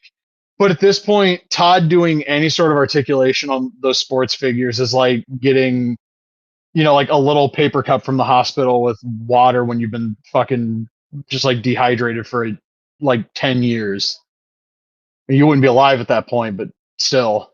Um, there's rumors starting lineup might be coming back. Hasbro's doing like focus group bullshit. My friend is convinced that just based on the reactions he's seen on Facebook, they might be trying to do like retro starting lineups, which feels like a big mistake because Todd's already doing more detailed versions of those. So like, unless you're going to come in way cheaper, what's the point? And at this point, like them doing 6-inch starting lineups, if they don't do the NFT bullshit like the first line, they can keep the cost low. That's cool. And articulation wise, they're going to be better than what Todd puts out. I'd still rather we get like the McFarlane detail, like level of detail with the sculpting and stuff over posability in some regards. It'd be cool if you had like a fully articulated sports line, sort of like in the style of like Marvel Legends or something like that. That's what they tried to do, but then they fucked it up with the NFTs and making the figures $50 each. Yeah, if like classic athletes as well. That'd be fun stuff. Oh, the lineups leaked. We were gonna get Legends series for baseball, football, and basketball. Oh well, yeah, it's a shame. We had Chipper Jones and Ken Griffey Jr. and Walter Payton and Peyton Manning and Emmitt Smith and Barry Sanders and Shaq and Kobe and Iverson and Bird and Magic. Those were all coming, and then the first series pissed everybody off, and frankly didn't sell particularly well. I think there's an untapped market for sports figures in the sense that you could take some inspiration from or like do reference to like the video games and stuff, sort of like what NECA does with like like the Jason NES and stuff like that. Like if you can do like a Ken Griffey's was it winning run? Where the players were, one with the pre-rendered graphics. What was the one where the players were like a bit more buff and more like a little bit more cartoony in size? That might have been just Ken Griffey Baseball for the Super NES. I think Winning Run's the 3D, like the 3D pre-rendered game. That game's awesome. If you did something like that where you have like in references to the video games and like different styles and like over the top figures like that, I think that'd be pretty cool. Yeah, I mean the dream scenario, right, is we get both. We get 6-inch starting lineup from Hasbro and we get 6-inch sports picks from McFarlane. Yeah. And then, made the best line. I mean, it made the best line win at that point, but we all win because there'd be, in theory, two different lines serving a very underserved market. Like, I know there are people that love the sports picks and they like having the statues because they're not toys or whatever. I also think, like, the posing on a lot of the sports picks figures and the starting lineups, for that matter, were, like, really shitty and lame. Like, parts reuse is a big thing, but like you look at the McFarlane UFC line, there are 3 figures on that website currently with the same body. And it's all guys I wouldn't associate throwing body kicks. And like Justin Gaethje has the same body as Brandon Moreno. Alex Tejeda and John Jones have the same body, which they don't even look anything alike. Like physically, they just lazy shit. If they were articulated, I could understand parts reuse because I could pose them however the fuck I want. But they're not. Imagine if you had like if you had like a Jada Michael Jordan Space Jam where they use like parts from Dalcium and you could have his arm stretch like at the end of the movie. God, yeah, that would be wild. Yeah, that would rule. I just, maybe we see something at Toy Fair. Maybe. Yeah, By the way, part of me hopes that. Oh, go on. Speaking of Toy Fair, did those Bloodsport figures ever actually release? I don't think they've solicited pre-orders for them yet. No. Jeez. Yeah, well, remember, people hated the JCVD head sculpt. That's true. So I remember sending it to like, God, this head sculpt. And you're like, yeah, it sucks. I was like, oh yeah, no, I didn't mean that in a good way. Yeah, that's right. Yeah, I remember that now. I don't know. The bowler figure looked good. Yeah, that's true. I was curious about those because there was a lot of shit floating around with Van Damme that didn't sound good at all, and that seemed to just like be forgotten about. Yeah, it's kind of how that happens now, isn't it? Yeah, pretty much. I mean, I'm gonna check the Syndicate Collectibles Instagram. the talk with him was that he was sleeping with women that he was aware that were trafficked. Yeah, that's obviously not good. No, and then it seemed like a big thing, and then everyone just stopped talking about it, and then he's got like a big rubber guy and stuff, and I was like, oh, so I was like, nobody talking about that anymore? Guess not.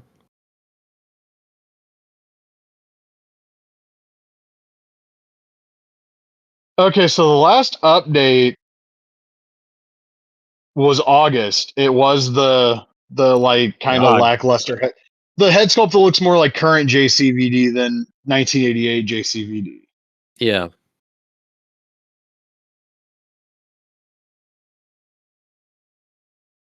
I mean, depending on the price, like I have their Double Dragon figures and they're pretty nice.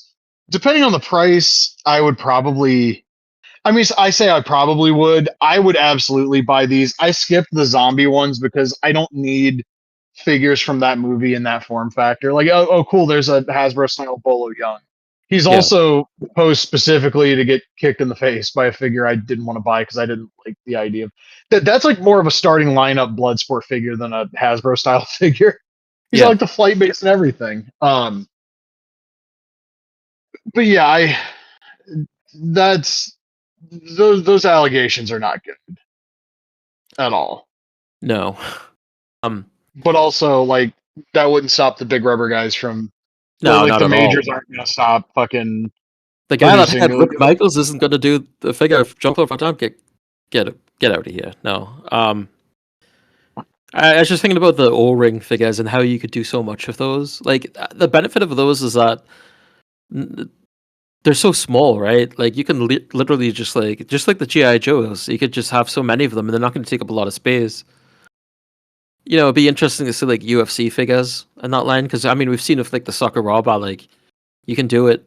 You know, And Jax did so them too. UFC, Bring yeah, It On, Build the Octagon. Those were yes. awesome. So you could easily do stuff like that, but even like, I mean, anything could be done in that style, really. I think more people should take advantage of that. There's a eBerry Studio on Instagram. They do the retro sculpts for Mitch. They've been kind of reworking how O-ring figures are constructed. They have like a bicep cut. Basically, it's like a modern figure in terms of articulation, but on like the O-ring construction. Hmm. If I was KWK, that's the guy I'd be hitting up. Yeah. I would commission him to do the whole line, and it would feel like the next evolution of the Carajos. But I'm also looking forward, like maybe a Toy Fair. We'll see some stuff about the O-ring heroes. I know he's doing a thing with Fig Heel. Hopefully, Barry Horowitz blesses us with a 38-minute soliloquy, God. crying about Mark Sterling getting a figure before him and Danhausen getting a figure before him. Oh, that was just so. That was so long. God, I still remember people in the comments saying I should be disqualified from the giveaway. Like, I don't care about the giveaway at this point. I want Barry Horowitz to shut the fuck up. And oh god, I mean, we have Tenyu and Kabuki pre-orders going up next month for the Yeah, retro that's right. KWK line, and Tenyu's coming with the Triple Crown belts. I can't wait to see those. Yeah, Like I we've want already to see seen that. Kabuki.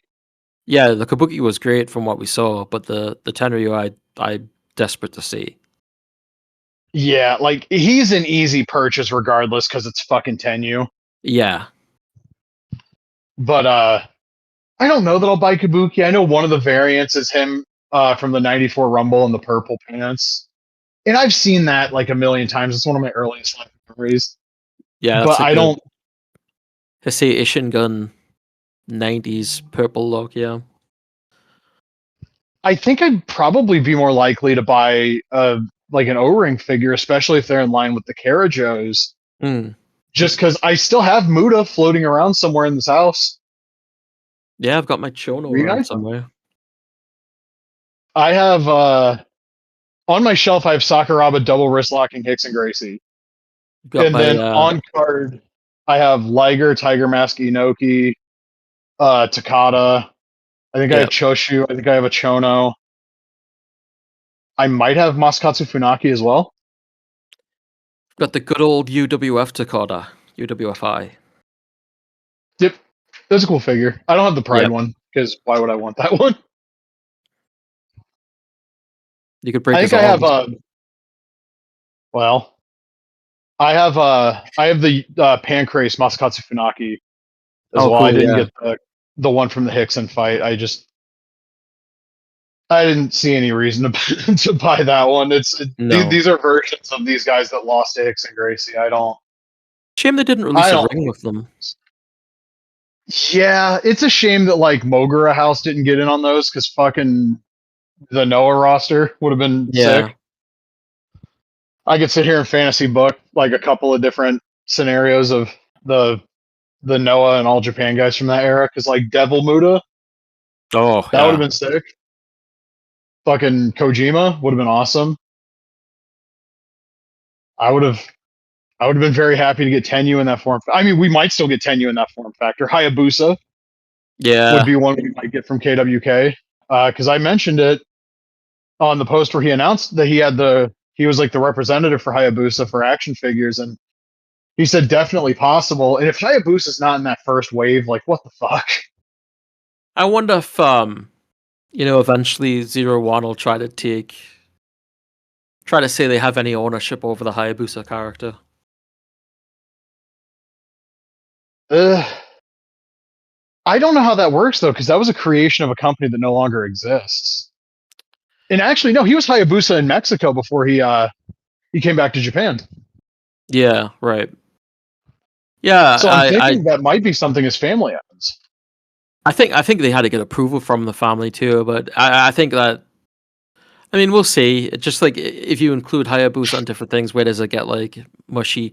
But I guess the new Hayabusa's got a bit more of a different look. He's got like almost like a crown type thing on the top of his head. I saw pictures of him and Masato Tanaka had a match, I guess the other day, and he was wearing like the blue attire, which I don't think he's wore yet, like blue and gold. Look cool. It looked different than Azaki because it was more like a deep blue. But it looked neat, so that was cool. I heard from a friend who watched like a match of his that like you see him and like yeah he just does Hayabusa spots. He doesn't do anything else. Pretty much, yeah. Which I suspect that's what people, at least what Western fans want from a Hayabusa clone. They just want a new guy doing all of the same stuff. Hmm. That's not even a knock. It's just No, I would imagine that's probably what people are looking for. he's a bit I I wish him well for sure. chubby is the wrong word, but he's definitely bigger than Azaki was. But yeah, having said that, I hope KWK maxes out like the but like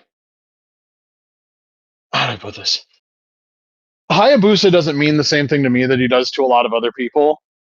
Right. But I still like he's awesome in All Japan. Like every time he's in that ring, he looks like the guy people say he is.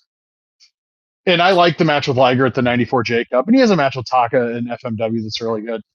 But he's also a guy that has like a super recognizable look. Like I Yeah. remember seeing magazines when I was a kid. He's in World Tour, and so like I would probably buy a lot of different shit with him if it was well made. I bought the first Cella just to get a feel for the figures they made and was immediately heartbroken that it wasn't like Zombie who made him. So if we Hmm. could get Zombie or like Epic, they can run back Hayabusa. But if they don't think there's a market for Misawa, I don't see how there's a market for Hayabusa because Misawa's a much bigger star. Yeah, that's still quite strange to me. And I think with like a Hayabusa, there's like so much you can do, right? Like there's obviously different color variations, and if you want to do more like a premium style, you can do his entrance gear, and then you can get into like the later FMW with the white gear and stuff like that. I mean, even if you wanted to, like if you really want to get deep, you could do like dark side Hayabusa. That'd be fucking cool. But yeah, I think there's a lot you can do, and it's such a great look, right? So it's definitely someone that I want to see more of. Like the Chella's definitely not enough. We need more Hayabusa products out there for sure. I do have to ask this now, just for speculation's sake. Yep. Do you think KWK does multiple variations of each figure in the O-ring line? Um. And if so, how many do you think we get of Hayabusa? Because I can't imagine if he does Hayabusa, the standard issue isn't the red gear, because that's default Hayabusa. Yeah. Yeah. I mean, mm,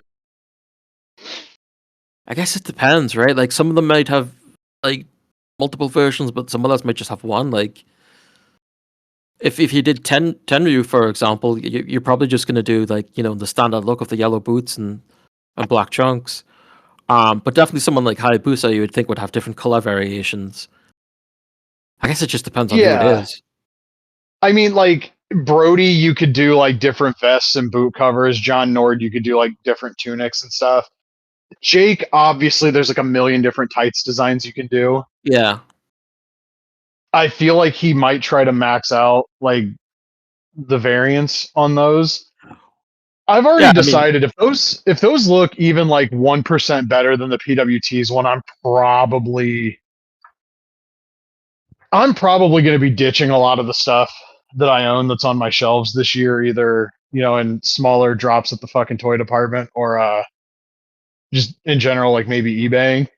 yeah. That is a line, like I never wanted to be a completionist on the zombie line because there's too many people he makes that I don't want to own. But that O-ring line, that's like scratching like the most specific itch in my brain possible, to where as long as the figures look good, I'll probably buy everybody. Hmm. I probably do have my exceptions. Like I don't think I would buy a TJ Perkins or like a Sam Adonis, but he's basically said the biggest names are going to be reserved for that line, so I think we're safe on those. Yeah. Um, As much as I probably would like to get everyone, it's like price is obviously a factor, and things to Canada unfortunately aren't cheap. So I'd have to be selective with who I want. But like, I think like people like Hayabusa and Tenryu are like for me two that are really hard to turn down. yeah, Um. Brody So and Jake Roberts are on that list for me as well. yeah, and you talk about like the Jake, and I think we've already seen from Mitch like there's a whole bunch of different Jakes you can do, right? Oh, there's Like like a like shit ton. If you're just going off of like 89, 90, 91, he yeah, has a fucking like a ton of gear. yeah. The Hasbro green and purple is always what I think of by default. But I guess there's other people I think of different stuff, like the red and black and stuff like that, and the Mania different 6 for me. Mania 6, yeah. Um, and like there's different variations of the heel attire you can do, right? There's like the black and there's the blue one as well. There's the So gray yeah, tights from WCW that Mattel did. yeah, that's right, yeah. So you've got all sorts of different options. Yeah, that would be if he does 3 for Jake. My ideal scenario is he does Mania 6, he does the Hasbro gear, and he does like a heel gear, because at that point you've covered all 3 versions of Jake that I would need. How has how has Mitch not done like a Mania 7 with a hood? That Yeah, no, seems like seriously. that seems pretty obvious for him. He's got Martel too. Where's the 2-pack? Exactly. Yep. I I also like that he's out front, like we're doing a playset, we're doing a ring, and it comes with Earl Hebner. This is like a super in the weeds thing. I cannot wait to see the packaging design for those. In my brain, I want the ring box to look like the Hasbro ring, or like Hmm. what a GI Joe wrestling ring box would have looked like. I don't think we're gonna get there, but it would be really interesting, and it would make opening the ring to set up everything on my shelf really difficult if the box had like a really nice look to it. Um, but like he's stayed relatively close to the Hasbro carding, so I Yeah. guess it just depends what he considers the inspiration for this line. If it's like true GI Joe inspiration, that kind of packaging on wrestling figures would look sweet, like the big like uh painted like portraits for everybody. That would look really cool. Yeah, I could I also think see them doing the, like the little Carajos that came in like the plastic clamshell. I could see that too. right. I kind of don't Yeah. want that. But Was it him with the logo that references the GI Joes? let me take a look. Yeah, I'm looking at I it want to right say that was the Pro Wrestling Tees ones. now.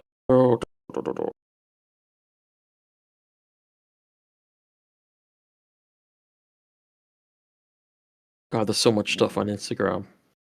Yeah, he posts a lot. Yeah, I just want to find the It's also goddamn been a logo. minute since they were announced too. Oh, he's got like His yeah.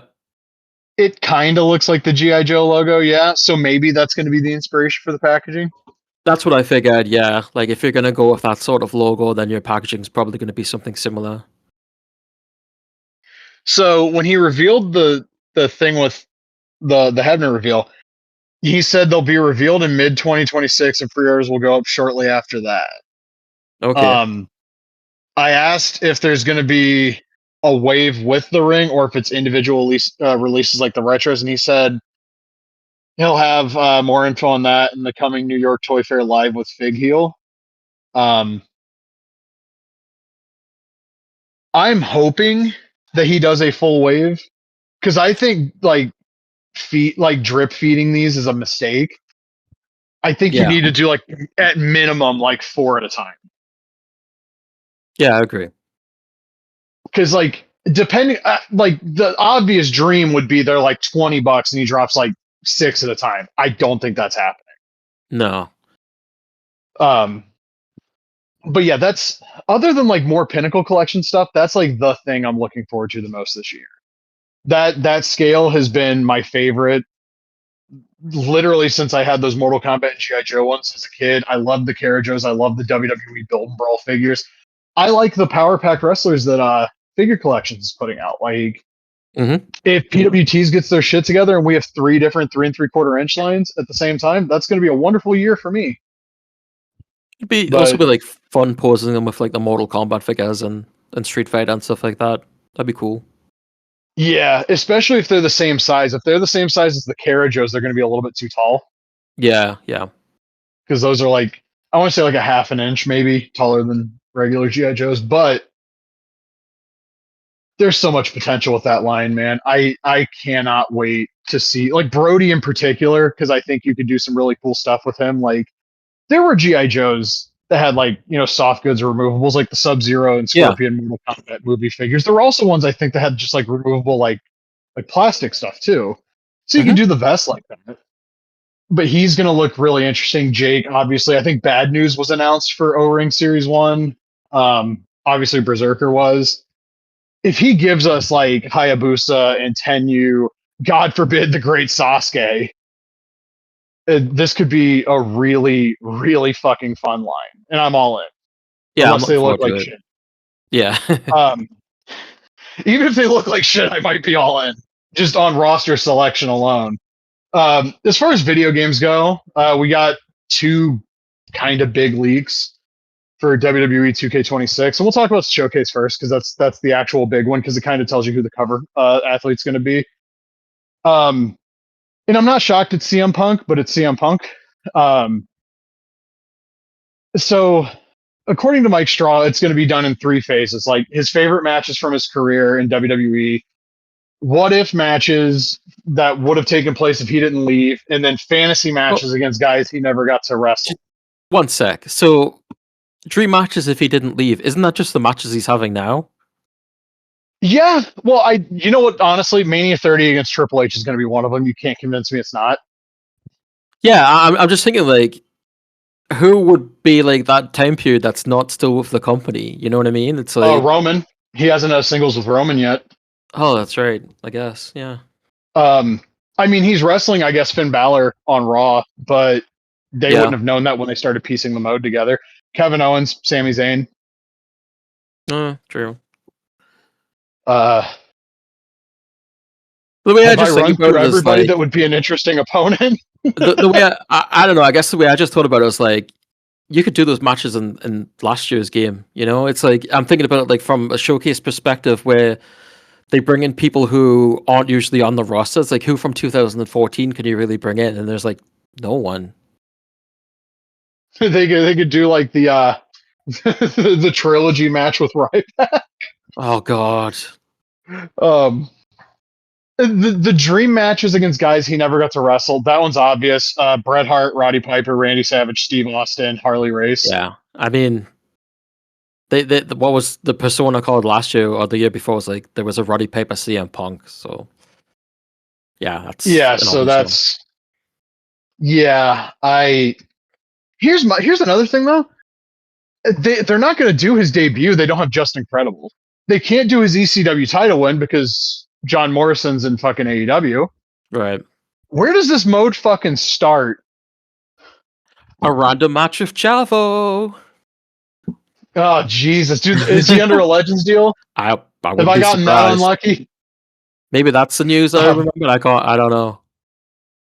I don't know. Well, you know what? In earnest, they could do like Punk and Rey Mysterio and Armageddon '08, which I remember being a pretty goddamn good match. They could was it Punk and someone against like Kane and Big Daddy V in ECW? Can't remember who it was. They don't have Lance Cade under a Legends deal, I don't think, and they don't have Mabel either. Yeah, I said Kane. It was Kane and Oh, I thought you said Cade. No. I don't think they got Garrison Cade anymore, big dog. No. Do you think they put in? I guess one of the things that was put into he worked with Umaga. Oh yeah, that's a match they could do. Do the Hardys have Legends deals? If they don't, I still imagine they'll be in the game. It's easy to get them through TNA, right? Yeah. There was, if I remember correctly, I think what's the status stated that there was something added to the files for 2K25, which was like CM Punk, like maybe no, it wasn't him. Sorry, it was one of the guys from the team who's Cornell, who was like, I think he teased like an ROH CM Punk. So I wonder if they'll have that in like as like a Persona or DLC. Because they've done the that's figure, going to be right? a pre-order bonus. 100%. That's a pre-order bonus. Yeah, that makes sense. I'm just trying to think, like, the Jeff Hardy stuff is so central to him, like, getting over the hump. Oh, they can have the match where Undertaker shits on him in a Hell in a Cell. He shot on him? Oh, yeah, it went 7 minutes. He shit all over him. It was great. Oh.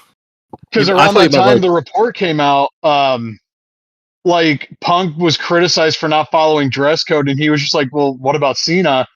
And like right after that, it's like a 7-minute opener at Hell in a Cell, and Undertaker just fucking big dogs him. I thought you meant like legit shit, like Kettle from Hell or something. But yeah, that makes more sense. Yeah, no, that match was he took a big dump on him. Yeah. I mean, I guess you could do Mania 26 against Ray, but then there's the whole Avatar attire. I don't think they would try to get away with that. But Mania 27 with Orton feels he loses all these matches. Well, yeah, because they didn't fucking like him. Yeah, but it's like for a showcase, you'd think you'd want somebody that maybe won a little bit. What do they do for Money in the Bank? Because how do you leave that out? You know what you do? You know what you do? Fucking snap to real footage, blur out Vince and Johnny Ace's faces. I could see that. Yeah. And then you ignore the Del Rio thing after match. You just, or you do that footage and you end it with like Punk just holding the belt up in the ring as like part of the video game cutscene, or you do the shot of him blowing Vince the kiss and you blow Vince's head off. I don't know. You blow a kiss to nobody. Yeah. Oh, dude, Night of Champions against Triple H is going to be in there. 100%. They're not going to let that not be in there. So they got to have Kevin Nash in the showcase, right? Oh god. Yeah, Dak really does not like him. Yeah, like I just thought of another one of the matches that could have happened if he wasn't gone, AJ Styles. Yeah. Do you do any of the new Nexus stuff? I mean, technically that's Money in the Bank 2011. Oh yeah, that's true. But you don't bring any of those guys in, right? Like you do you bring I don't think they're going to give David Otunga a licensing deal. I don't think that's happening. That would be hilarious, though. God, I'm trying to think what else you could do for it. I mean, the Rock matches, which I remember people were really mad with the results at the time. I was happy Rock beat him at Rumble 2013. I'm not gonna lie to you. I bought that pay per view specifically because I was like, I need to see Rocky win the fucking belt, and then he did, and I was like, So, goddamn. do you do the match of Ryback and the Shield's debut, and you just leave out Ambrose? Like, They don't have Ryback. oh my god, you're right, Jesus. I There's a lot of stuff missing then. um This doesn't sound good at all. no, because like they don't even have everybody from the first Money in the Bank that he was in. They don't have everybody from the two that he won. Because Also, Shelton's in like, both of them. what a boring period when it comes to arenas, you know? Like, you're not Especially when gonna, it switches over to HD, yeah. you're not gonna get any of the classic, you know, red, white, and blue ropes or anything like that. It's all the same shit. I wonder if they might try to do a deal with fucking Just Incredible just to have like an excuse to put the Hammerstein Arena in the game. I don't know if they'll want to provide him with funds, but we'll see. Like I'm struggling to think of because like the Punk and Cena matches feel obvious. Punk and Brock feels obvious because you know Brock's going to be in the game. Um, they can't do Punk and Danielson. They don't They need can't an do excuse to put Hammerstein in though, because it's already in. yeah, but I mean like to use it in Showcase unless that's like one of the fantasy matches. Yeah, maybe that's the case. I could see them just putting the ECW as attire from that match in and be like, Is you know, Van Dam's under a Legends deal? That's 100% one of the What If matches. yeah.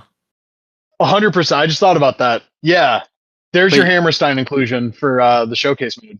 yeah, you can do like Weed versus Straight Edge.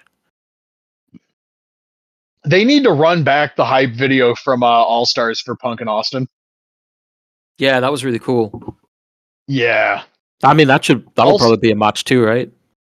oh yeah, that was one of the ones I specifically pointed out. You know I they're gonna mean, do. they could literally use the footage from WWE 13 too when they did that promo and stuff. Yeah, well, ownership is weird with that because that was filmed by THQ. So would they own that? I mean, they Huh. took over the YouTube channel, so you would think. Yeah, Are they I going don't to know. remake the WWE 13 trailer for this game? I could see that. That would be really corny. That would be really Yeah, on brand for everything Punk's done since coming back. pretty much. Um, yeah, the What If matches are the most interesting thing. Like, Yeah. you know, my pie in the sky thing that would make this game like 2% cooler in my brain, which is already at 0 right now. If they licensed like the fucking United Center and that's where like the Punk and Austin match was, because they have the license for the fucking NBA games. Yeah, that'd be cool. They don't go that far out though, do they? I mean, even like the Hammerstein was licensed for 1 year, and then the next year they didn't give it a name, and I think it changed shape a little bit. I think you're right. Yeah, Yeah. I mean, there's potential for interesting shit because like if it's the Brett match, is it main event Punk or is it like 07, 08 Punk? I suppose that is a way to include classic arenas as well. Like, if you're taking on Bret Hart, you can say, transport them to like 97, 96, whatever. Like the So Raw, the what is the Thursday Raw Thursday? That's what I'm thinking of, like that yeah, arena. yeah, exactly. But did they do that with Showcase mode last year, or did they just pick an arena that was already in the game? God, what was showcase mode last year? My The brain's Bloodline. gone. Bloodline. Um, excuse me. Come to think of it, I think the only one that was like different was like the big tribal chief arena at the end. Yeah, like didn't they do like the Dudleys and the Samoans, but it was at like a 2023 Yeah, something arena? weird like that. It was like day one or something. Oh yeah. Yeah, that's what it was. Also, I just noticed the WWE Vault page put up Bret Hart versus Diesel from Rumble '95. That match Oh, is nice. terrible. Yeah. The Uh, Survivor Series match is amazing. The King of the Ring '94 match is really good. That match is brutal. they've got some weird choices on there. Like, you want to talk just two guys that were sent out with 30 minutes and they're just in the ring with their, metaphorically, with their dicks in their hands doing nothing until the run-ins come in because we can't book a fucking finish. Jesus Christ. No wonder Nash is bitter about that title run. That was the '95 Rumble. Yeah. Who did Nash Because take on at remember, '96? he's in the Rumble. He gets eliminated last by Shawn. Oh, that's right. And then the Undertaker's matches afterwards, and that's when Diesel flips him off and says, "I ain't afraid of the dark. I ain't afraid of the dark." Yeah. Yeah, The promo that they set up, like their whole angle at In Your House Seasons Beatings, that shit rules. And apparently my memory of this is erroneous, but like I always remembered that being one of the things they would do when the pay-per-view would end, but stick around for the people that bought the pay-per-view, you'll get like an extra little like bit. yeah. Apparently that's just part of the pay-per-view. But like hearing Paul Bearer in that voice go, like Jesus fucking Christ, man. Oh, you know what I subscribed to the other day was the Richard Land Patreon, and listening to the Survivor Series hotline with the different takes and stuff, and it's Undertaker and Paul Bearer, and they fuck up and stuff like that. That stuff was crazy. Have you heard that? I haven't been on that Patreon in a minute, but I really Oh, very badly.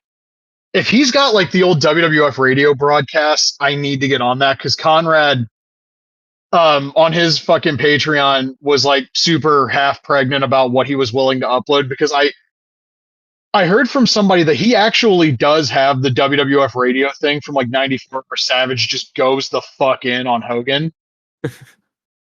that'd be cool to hear. This is like I've wanted to hear that for like 20 fucking years, man. it's like old hotline stuff, and it's somebody going like Undertaker and Paul Bearer, take 49 or whatever, and then they start cutting the promo, and sometimes they fuck up and have to restart it. Yeah, I got to get back on that Patreon. Yeah, I didn't listen to it all, but after them was like Money Inc., and after that was the Boss Man, and he was talking about nails, and he fucks up and has to restart. Oh, I just have to note this. They put up the Coliseum video version of In Your House 5 Seasons Beatings, right? Right. And this happened on Instagram too. Somebody's like, oh, this Bret Hart British Bulldog match is so underrated. I've probably talked about this on the show. I don't care. I'm going to reiterate my thoughts. That match is not underrated by everybody who talks about mid 90s WWF.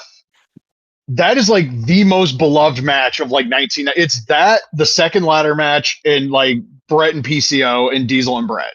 Mm. People love that match. And every time I hear like, oh, it's so underrated, like people use that word to describe shit that's actually heralded, and it drives me up the fucking. There was an Instagram post that was like, you never really saw athletic wrestling or blood before this, and I was like, maybe if the only thing you ever watched was fucking '95 WWF. People were bleeding in that company like 6 years earlier. Hogan did at Yeah. Mania. Yeah. And like, oh, you never saw athletic wrestling? Did fucking Rockers and Brainbusters? Rockers and Rougeos? It was 1989. Yeah, Hogan's bleeding at WrestleMania 7, WrestleMania 5. Yeah, I forgot he bleeds at 7. That's like the only thing in that main event that's worth remembering, and I completely blanked on it. God, I need to watch Oh that my Warrior and god. Savage match again. I love that match so much. It's the best WrestleMania match. Like, you want to talk like WWE and like the sports entertainment melodrama. God, Warrior looking That at his match, hands. like, dude, it's so good. He And gets I'll out say of the this, ring and he stands if on the anybody else steps. did it, it would be fucking corny as shit. But because it's the Yeah. Warrior, you're like, no, I believe this. Yeah, I want to see. I think when I was a kid, I saw that live in the same bar that we saw Royal Rumble '91.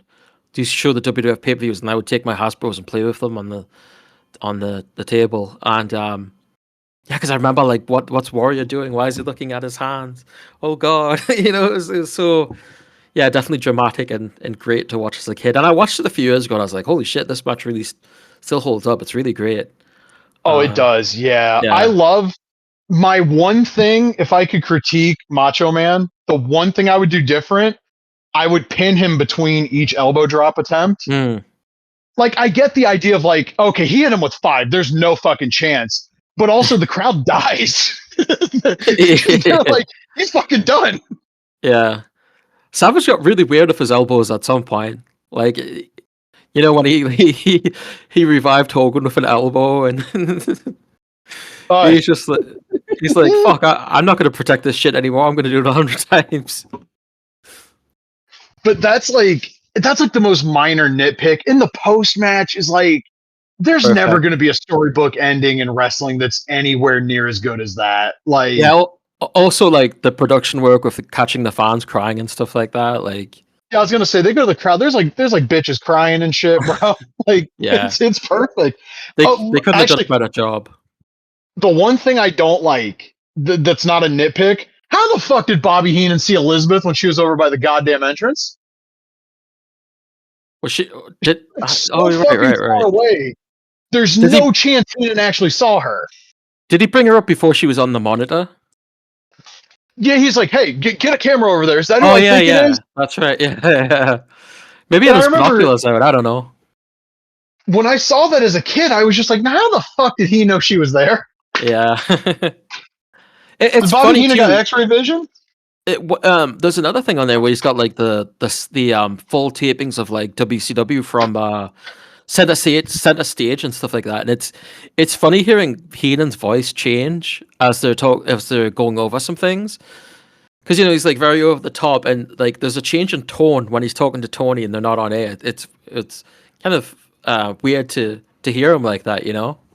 Well, it's like JR and King in those like satellite feeds when they start to pull up the Creed video and they just start they just shit all over Creed. It's great. Yeah, it's so interesting to see that stuff. Oh yeah, 2K26. Inferno match is back. 3 stages back. The Inferno match was modded into the game, 2K25, and I mean, those matches have always sucked anyway. So the only good one in real life is the first one. If they were actually, it would be, they should do something like what Ukes wanted to do with the Pro Wrestling 2, where it seemed like they just wanted to be completely unfair on the outside, but it's never that good in the games. I Quit matches are back, which whoop-de-doo. And the dumpster match. Here's the thing making its triumphant return from ECW Anarchy Rules.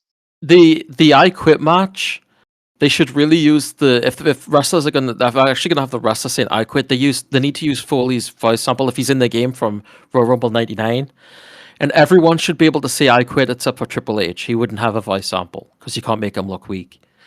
Yeah, he can't be in a vulnerable position. Yeah, the dumpster match. What a fucking loser, man. I imagine the dumpster match is going to be the same as the casket match, which was like button mash and not fun after the first match. So that doesn't do anything for me at all. And 3 Stages of Hell, I don't really care about either. So I don't enjoy playing one match in 2K24 at this point. Why would I want to play 3 potentially? I saw somebody saying this is going to be a masterpiece, and I was like, based on what? I did see there was an account, and there's also that 2K Leaks account, which is teased Tori Wilson, and somebody was like, "Oh, I'm so happy she's in," and I was like, "Oh, the moveset's going to be awesome." It's like, what are they? What are they even going to put in for her? Like, again, like another version of an X Factor. Like, what do you have? There's also that account that teased Psycho Clown as being in the game, which is kind of cool. I mean, he hasn't been in the game since AAA Heroes Del Ring, so that's neat, I guess. Are they going to get him the 3 Dog Night song? Does he still use that? No, I don't think he uses that anymore. That was a good song though, and the version they gave him in Heroes Del Ring was really good too. Like, they did a good job of ripping songs off in that game. But the Bad Medicine ripoff was great. I remember. Yeah. I guess there's going to be. Didn't he say that there's going to be like 200 Creative Wrestler slots now? So Allegedly, that might be a Photoshop fucking Oh, like really? screenshot from the Discord. Why would you go to that length? Ridiculous. But also, it's Mike Straw, and he might be a little bit upset that somebody leaked his shit Hmm. from the Discord, and that's why he's saying no. Allegedly, he also said there's going to be 400 characters. Now, we all know that means counting multiple versions of people. Yeah, like 10 John Cena's. Yeah. And, like, I understand the logic of why people take up so many slots on the select screen because, like, in sports games, the 91 Bulls, the 91 92 Bulls, and the 92 93 Bulls are a different slot, even though the rosters are basically 1-to-1. Hmm. So I get it from the sports game mentality, but like we always talk about, like King of Coliseum gave you 4 slots, and there's a chance Yes. that like the first 2 slots and the second 2 slots are completely different in terms of like moveset and shit. Right. Yeah, and that to me, like, I think the my biggest problem with it in 2K is that it looks so goddamn messy. It's like just having this continuous list of all these John Cena's. It just looks ridiculous. And also stuff like the elite models, which no one plays as the action figure models. No one uses those. No one uses the what do they call Oh, it? the Major The Pod Facebook group, when I was in there were people that wanted a whole fucking video game made using Oh, those. fuck that. Nobody uses them. Nobody uses the like the PlayStation 1 type models. No one uses that shit either. It's like I the didn't know basic, they did that. I think it's supposed to be N64, but they really look more like PlayStation 1. Like they're Let me just take kind a of look like at this. the blurry texture. But I mean, after you've seen them once, are you really going to play as them again? I mean, if it'd be one thing if like all the rest of the game looked like that, but it doesn't. So uh nobody uses those. So they're just like they're a waste of space. I don't like them. So what should I search on the YouTube if I'm trying to see this shit? Is it the fucking hell? Let me check SmackDown Hotel. I can't remember the exact thing that they call it. Decompress doesn't really make sense, does it? No. Uh, uh, let's see. So AJ Styles. Yeah, like I said, I think they were when they did the graphic of it, I think it was supposed to look like an N64 controller or something like that, but they don't look like N64. Demastered is what they're called. Actually, if you just What are go they to called? Demastered, so if you go to SmackDown Hotel and like they have sections for every different version of a character. So like AJ Styles has a picture of his model, but they aren't that interesting. Like I said, it'd be one thing if everything in the arena looked like that. But when it's just the model, after you've played it like one time, it's like okay, that's it. Okay, hold on a minute. Let me take a gander here. You know what these look like? These look like this looks like SmackDown Just Bring It. That doesn't even look like a PS1 model. You think so? I Yeah, could this see looks like that. fucking Yeah, SmackDown Just Bring It. I could see that. Or even I hate myself for this. I'm looking at Roman, the blocky shoulders and shit. This looks like Mania 19 a little bit. It seemed like with the sort of like the textures, like they were going for more of a PlayStation 1, but I can see what you mean. Oh, they certainly were. Yeah. But people have done Yeah, mods this looks where like you can actually it's the model of Rock from Just Bring It, and like there's a lot of No Mercy ones out there. So I mean, those are even more interesting because they're actually from the older games. But even then, it's still like you play one match, and do you really need to play it again? Not really.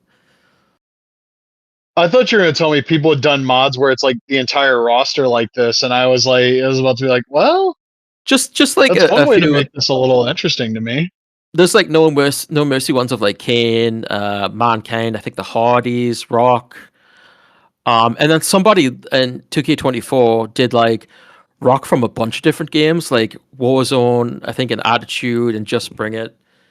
All different ones. I'll see if I can actually find the mod that they did. I mean, it's a neat idea. Don't get me wrong. Like, I appreciate the work that went into it. It's just like I don't know how long I'd actually spend on them. You know, here's my hot take. They did a mode in like the MLB The Show games where it's like Griffey baseball for the Super Nintendo, but with Yeah, like current graphics. yeah, I remember that. I think, well, this is not really a one-to-one comparison now that I'm saying this out loud.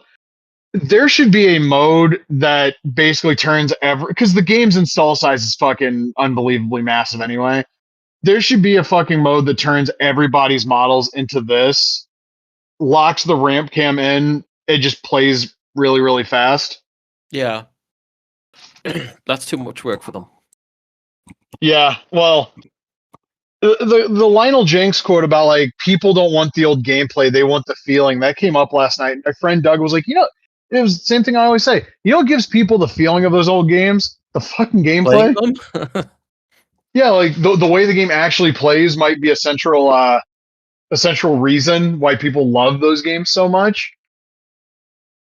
Yeah, like those demastered models are neat until I looked and they're by faction specific, so there's only going Yeah, to be a that as handful of well. them. And if playing as the demastered guys, like if you played one against the other, it demastered everything else, that would be interesting. Not even changing the game speed or anything. If picking those demastered everything around them, like put a filter over or whatever the fuck, Yeah, that would be an interesting idea. But as it stands, I don't really have any interest in playing a 2K game, even if I can make Kurt Angle and AJ Styles look like WrestleMania 19 models with the claim textures stretched over them. yeah. I sent you some pictures there. I mean, there is a filter in like Create Arena, but it doesn't look like these. You know what I mean? It's Hold on 1 second.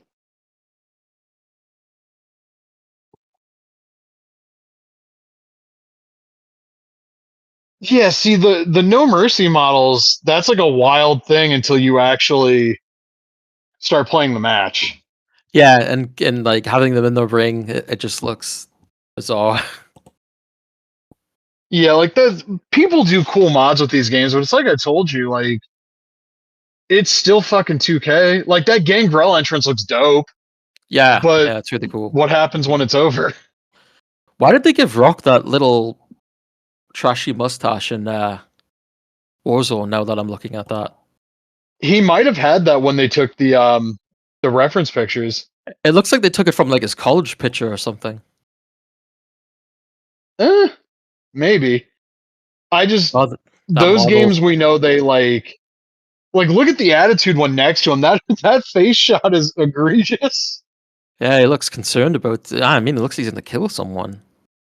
You look at like the two SmackDown ones that are in here, and those are pretty good like shots of the Rock. I mean, it's the same shot, but like the Mania 2000 face I've always thought was really funny. I've always hated the No Mercy face. I think the one from the E3 beta always looked better.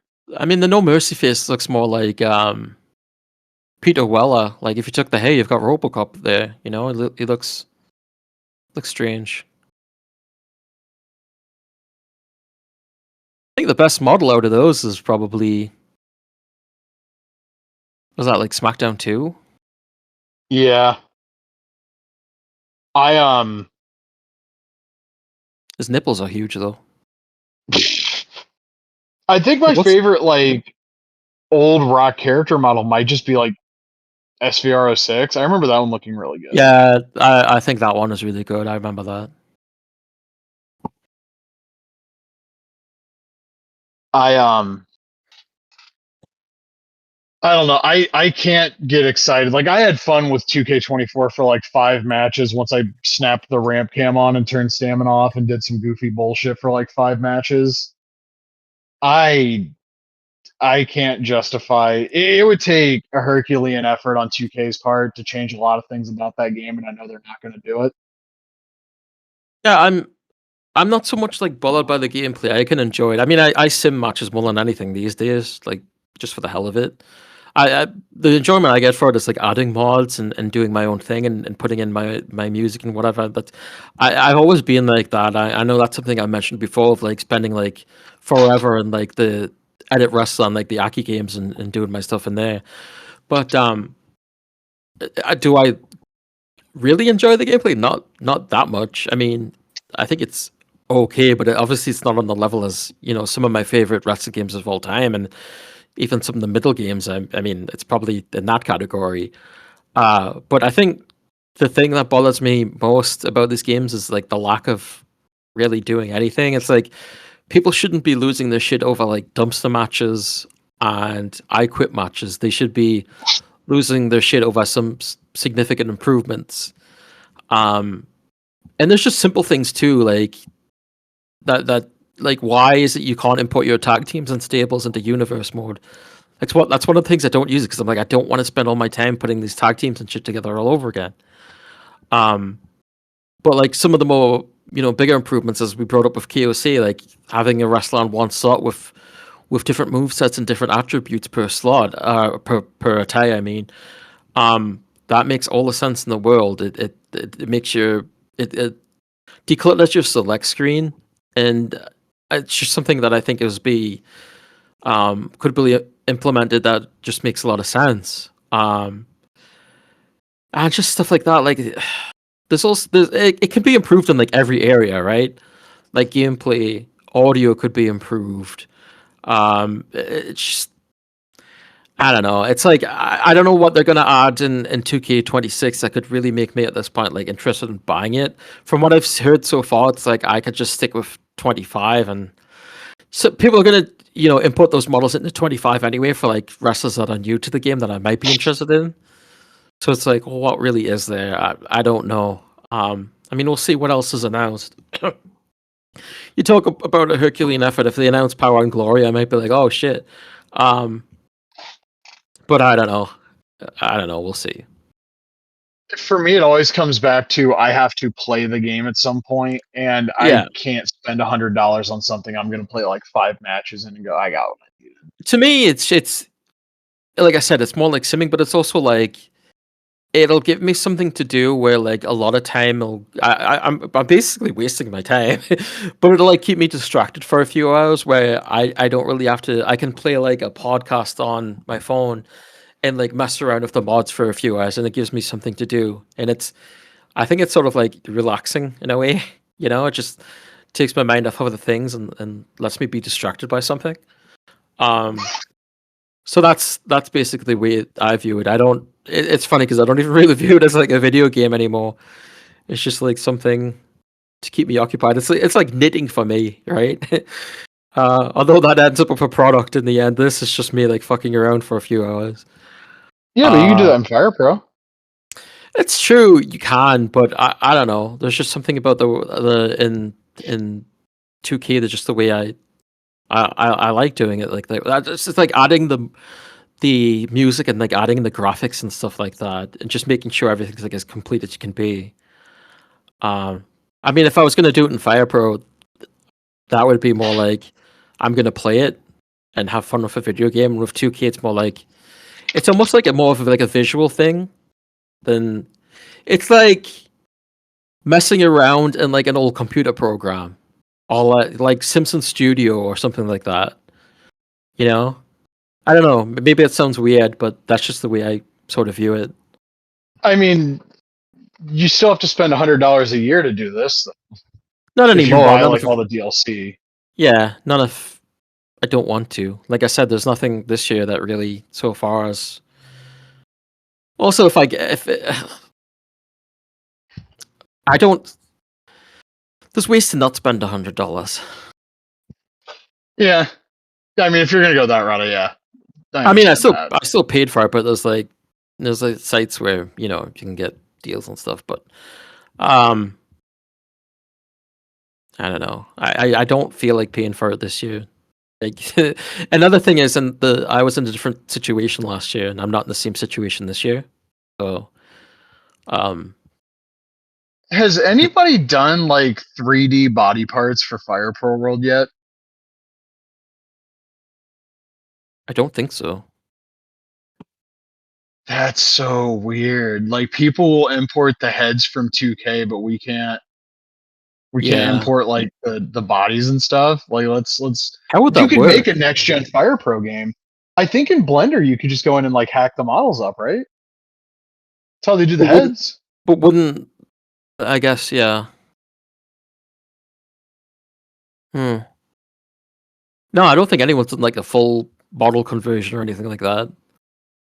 That would be a really interesting project. It's also way out of my fucking wheelhouse, and I don't Oh think yeah. anybody actually would have enough I dog in them to try it. But you could yeah. make a 3D model for Fire Pro, and because obviously you have to chop it up like how Fire Pro does, but like Hmm. there's potential there if people put in like a little bit of work. You could make a lot of really cool looking shit, I'm sure.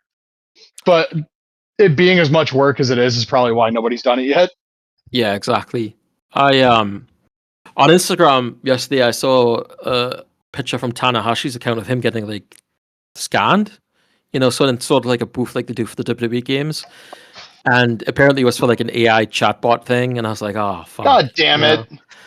It's like the thing that they did with Stardom a few years ago where they scanned everyone for like some phone bullshit, and I was like, oh, that's so depressing. It's so depressing when you see wrestlers getting scanned and it's not for video games. I was about to look that post up and be like, oh, let me hit translate on this real fucking quick. Yeah. That's what I did, and I was like, chatbot or something, and I was like, oh fuck. I saw Mike Straw and he probably just threw this out there and I Yeah. don't I he know what you're mentioned talking about. like an AEW New Japan and CMLL licensed Fire Pro game would do numbers. And he posted that on the same day I was taking a shit at work and I was like, you know what would be really cool is if they fucking gave Matsumoto a budget and they got New Japan in on this shit. And we got like a New Japan AEW Fire Pro game. And then I saw that because somebody sent it to me and I was like, oh, good. Look at me and Mike Straw on the same page for a change. Yeah, I mean, I imagine like if you get those three promotions together, you're just gonna call it Forbidden Door, right? Um, like Fire God, Pro that would Forbidden suck. Door I 2. hate the fucking Fire Pro Elite would be my just Fire Pro E. That'd be cool. I had the idea of getting Stardom in too, and you just put one person from each promotion on the cover, and you put Fire Pro on the cover, but the cover is like a fucking homage to King of Colosseum. Oh yeah, that'd be neat. Would you have the But like champions, or would that's you have like somebody different to represent the companies? I I don't even know because they didn't have the champions in KOC. Like Chono wasn't Really? IWGP champion, Muto wasn't Triple Crown, No. Big Hush, was out injured, and So Frogman wasn't the GHC heavyweight champion. I don't even. It's one of those things I don't try to think super hard about because if I do, I'm going to work myself into thinking it's going to happen, and then I'm just trying to picture it in my own head. I was thinking like Tanahashi, Saya Kamatani. I was thinking Kenny, but what if you put Sting on instead? my idea was like Kamitani, Yoda Tsuji, Hangman Page, and Ah, Místico. okay. Well, I was thinking that from more of like a KOC perspective of where if you were going to put like the legendary figures from each promotion, that's where like think of like Tanahashi and Kenny, right? Kenny would be probably my second pick behind Hangman. Honestly, I Yeah. just they really want Hangman to be the main character. God love him. Hmm. I mean, if you Who were do you going to put sell from? the game in Japan, you're putting Kenny Omega on the fucking cover. Oh yeah, I was gonna see who do you put from CMLL, but obviously you put Mystico. Like who else would you put? Yeah, like legit. Who else would it be? Yeah, You're it's not got going to to put be. like Mascara Dorada. That's not going to work. Valdor Jr. Yeah. That's not going to work. Hechicero. I mean, I would pick Hechicero, but like I think if you were able to somehow get all four of those rosters together, like the selling point would be like 100 and some odd licensed characters. Mm-hmm. and then it's 4 different promotions from 3 different parts of the world, and you're covering a wide array of styles and potential target audiences. Spike has the Dragon Ball money, but I mean, if AEW wants to self fund it, and I was also told many moons ago, whatever the next game AEW licenses their shit out for, they're going to have to use the Fight Forever source code because they spent all that money on it. Mm-hmm. My counterpoint is ditch that source code, give Spike Chunsoft a bunch of money, tell them, like, okay, fuck it, 3D models on this one, please.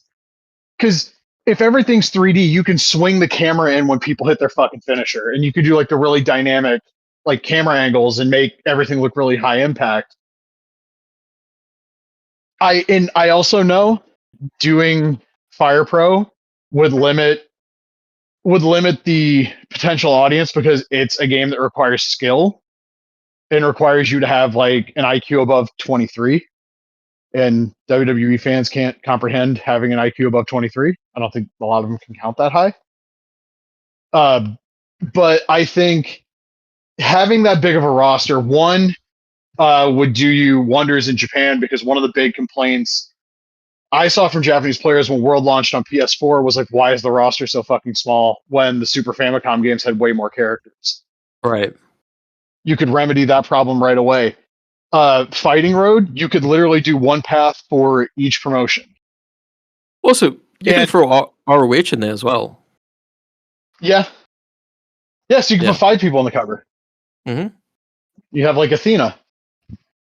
Because who the fuck else are you going to put from ROH? Or you could just ignore ROH and just put them in the game and not have like any, representative on the cover. I mean, the way that promotion is these days. But I mean, it would be very cool. You would politic for it. Especially if you do ROH, you could get the roster over 200 characters at that point.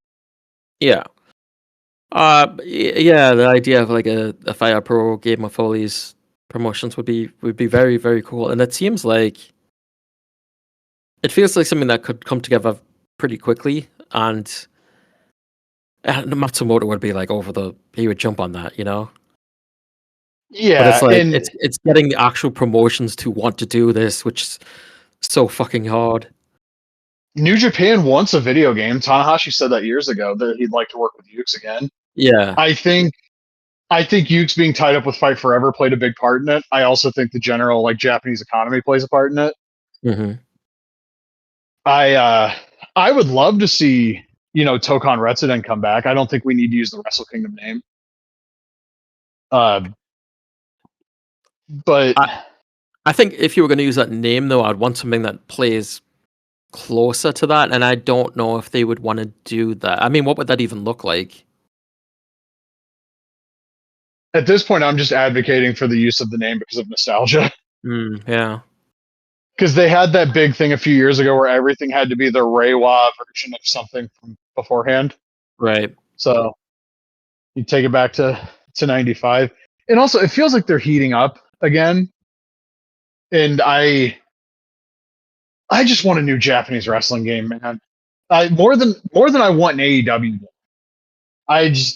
Some sign of life from fucking Spike Chunsoft. I mean, yeah, I'm interested to see what's going on with Fuchs now. Double Dragon didn't do great. I mean, where do they go from here? They made Berserk games, by the way, for Dreamcast and PS2. I didn't know that. But yeah, when I bought the Berserk hardcover, what was it, like a year and a half ago, I looked in to the wide world of Berserk games, and apparently one of them is really fucking bad, and the other is kind of all right. The Dreamcast game, I played a little bit of it. The problem is that you get caught in like these small hallways, and you're trying to hit your opponent, and your sword just ends up hitting the walls, and it's very frustrating. There's another one on PC as well, actually, or on more modern consoles, and it's on Steam. But I don't think Yuke's did that one. But yeah, I'm super curious to see where they go. Like, do they go back to wrestling? Do they try something else? I mean, wrestling's really their bread and butter, right? But like, are they finally willing to take the jump? I mean, are they willing to do something separate from AEW, a new wrestling game? I mean, I don't know. That's something they had talked about, but we'll see. I just found a thread on Critical Club from 2020 using 3D models with parts craft, and Oh, it's somebody putting Yoshimitsu's head into Fire Pro World. So God bless. I thought you were gonna say Yoshitatsu, No. Bullet Club Hunter. Yoshimitsu. I Ukes is such a hard thing to nail down because there will be occasional rumors of one thing or another. Like, oh well, the Yokohama team is going to be doing something soon, and then nothing happens. Yeah, I know that they did not have a great relationship with AEW. I also know that it's people can blame Ukes for a lot of stuff, and like, oh, they were taking advantage of Kenny Omega. No, they were trying to tell Kenny, this is what people want. If you want the game to be successful, we need this. In the AEW side, we're like, no, we want this, and we're paying you. right. It's why Brian Williams left. So, like, Yeah, I mean, I Yuke's a think, company that's always gonna get shit on unnecessarily. I feel like yeah, there's like a discourse now with the WWE games, like, oh, Ukes were fired because they were shit. When that's not really the case at all. I mean, look what happened when Visual Concepts got their hand on the code, and we saw what a disaster that was. oh, you mean when 2K20 was being developed and they tried reverse engineering 2K18? Yep. And that might have, once they figured out they had it, like, they had something, they told Ukes, why don't you fucking kick rocks when this DLC is done? Uh huh. Worked out well, didn't it? Yeah, it worked out so well they had to take a fucking year and a half off. And the game we have now doesn't feel a whole lot better than 2K20. No. Like it's a better game, but like a 5.3 isn't that much better than like a 4.9 after a certain Yeah, point. but like And Ukes always get shit on for the WWE games. I mean, they did a lot of quality work. I mean, context is king with all of this.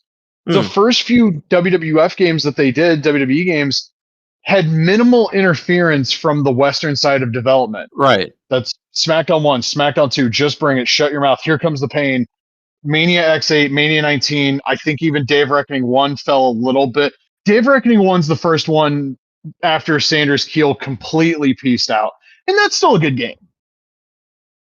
When they, It's not until when you have like SVR. success and you're the developer, then they start taking control away from you because now they're invested that they've got something that's successful. So now the publisher and the IP holder, they want to put their thoughts into it and do things their way, right? I think also part of it was when you lose Sanders Keel, he talked about it on the PWX podcast with Dave. THQ would get pissed about Aki going over budget, and he would be like, we're going to sell a shit ton of copies. The game's going to Yeah. review well. Just let them do their shit. Yep. You can kind of tell when Sanders Keel gets out of there, it starts creeping in quick. Like I think he's still around for a bit of Here Comes the Pain. But also notice Here Comes the Pain's the first game in years that didn't have the thank you to all the different wrestling fans message. Yeah. Because Corey Ledesma didn't mean that shit. He didn't give a fuck. And like even after the Western side strangled the development, we still got a couple of good games. Like WWE 12's a good game. 13's a good game. 14, I'm sorry, 2K14, even though it was basically still a THQ game, that's still a pretty decent game. It's once everything fully switches to where 2K has control and they fuck off everybody from THQ but like Brian Williams, those games get really bad really fast. Yeah. Like 16 had a lot of fucking runway with me because of like the classic content. That game was terrible. Remember when they 17 first was went bad. to, at the time, next gen consoles and they took out like all the way the Creator Wrestler content? There was like nothing in the Creator Wrestler. The current gen version had like nothing. Yeah, they took everything out. That was crazy. And like last gen, they took out custom soundtracks. And I remember being on the phone with my friend Sheaf the day that came out. And he's like, I don't think that's that big of a deal. And I was like, motherfucker, you can't give people entrance music anymore. This Yeah. is not a good sign. This game sucks. And then I didn't end up playing current gen 2K15 until a year later when I got a PS4 the day MGS5 The Phantom Pain came out. And I played a couple of matches in that, and I was just like, ugh, okay, so 16 is probably not going to be a whole lot better than this. And 16 is better than 15 because they put a lot of the stuff back. Mm. But 17 sucked. 18 was horrible. I know people really love 2K19, and I probably should too because Brian Danielson. But like, 20 is terrible. 22 was a slight step up. 23 things just kind of evened out. 24 was not. 24 is the same game as 23, but with the fucking signature and finisher count from Fight Forever and the ramp cam. There's really nothing else. And I've never touched 25, and I never will, and I doubt I'm going to play 26. It's So. pretty much the same as 24 at the end of the day. And I still remember in the lead up to 24's release, we both laughed at the person from IGN going, there's never been throwable weapons in a wrestling game before, and it's like, No Mercy, Mm-hmm. SmackDown, Yeah, like, it's nothing new. like, good golly gosh, the fucking, I don't get it, man. I can't see anything being announced or shown for 2K26 that I get the slightest bit excited for. More power to anybody that does get hyped by stuff they see for that game, but No, no, not more power to them. I don't understand it. Every time it happens every year, and people are like I said, when that person was like, "This is going to be a masterpiece," I'm like, "What are you seeing that I'm not?" Like, because there's an I Quit match in the game. Like, what?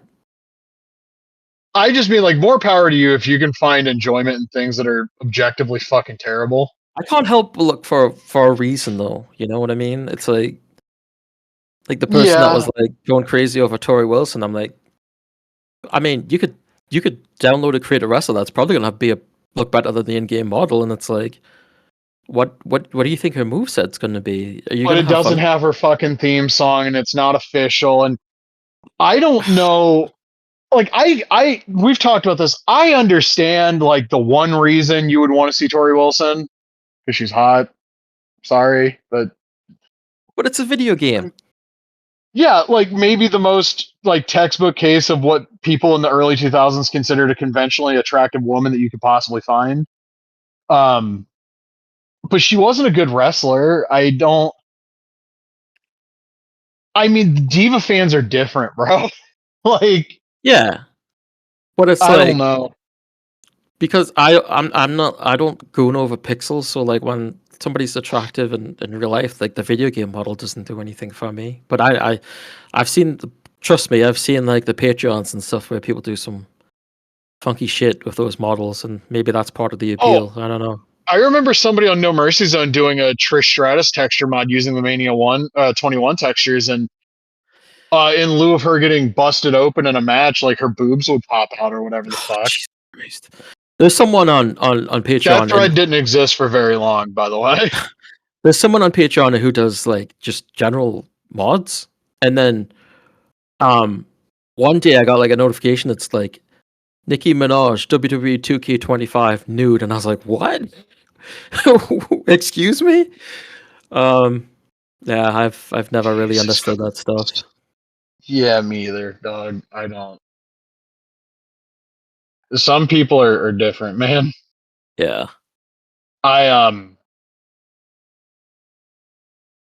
I mean, there's a chance there's like TNA stuff in this game, but like if it's not classic TNA stuff, I don't fucking care. I I can't imagine it would be classic stuff because I don't think WWE would request any of that stuff. I don't think 2K would necessarily care about that stuff. I mean, you'd if anything, I could see it being like a current arena, and God, yeah, I'm poking through Impact right now because somebody sent me a link to it, and yeah, it's just empty seats all over the place. uh huh. I thought Eric Young was Ken Kennedy for like 5 seconds. What the fuck? Yeah, I don't know who the hell this shit is for, man. Either do I. I can't imagine. Like, I'm skipping through this show right now, and I have not seen a whole lot of like actual. Is that fucking Perez Hilton in the year Yes. 2020 fucking six? Yep, that was their big celebrity on the show. I don't. Uh, uh, that might have been like a big like get in like 2007 when you couldn't turn on the E network without seeing or hearing about that fucking goofball. Yeah, I don't know who suggested that to them. Let's bring Perez Hilton on. Maybe Jenna They're Morasca will be back next week. I don't know. they're doing like all of these videos for like the history of like TNA, which is really funny because like you got like Christy Hemme and Madison Rain and Jacqueline and Tracy Brooks in this like knockouts division like hype video, and Yeah, none of them are around now. So, oh yeah, Tessa Blanchard works here. I forgot. yeah. Hey, she works for CMLL. She could be a new Fire Pro. Yay. Dude, I am skipping through this episode. I'm not kidding when I tell you I think I've skipped like an hour through this and there has not Oh, been a fucking match. no, that was one of the things that I read that was like there wasn't an actual match until like an hour into the show or over an hour.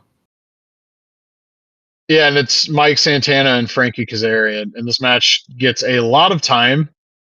I think the first match on the show was like the women's tag team match that Perez Hilton Uh, was there for.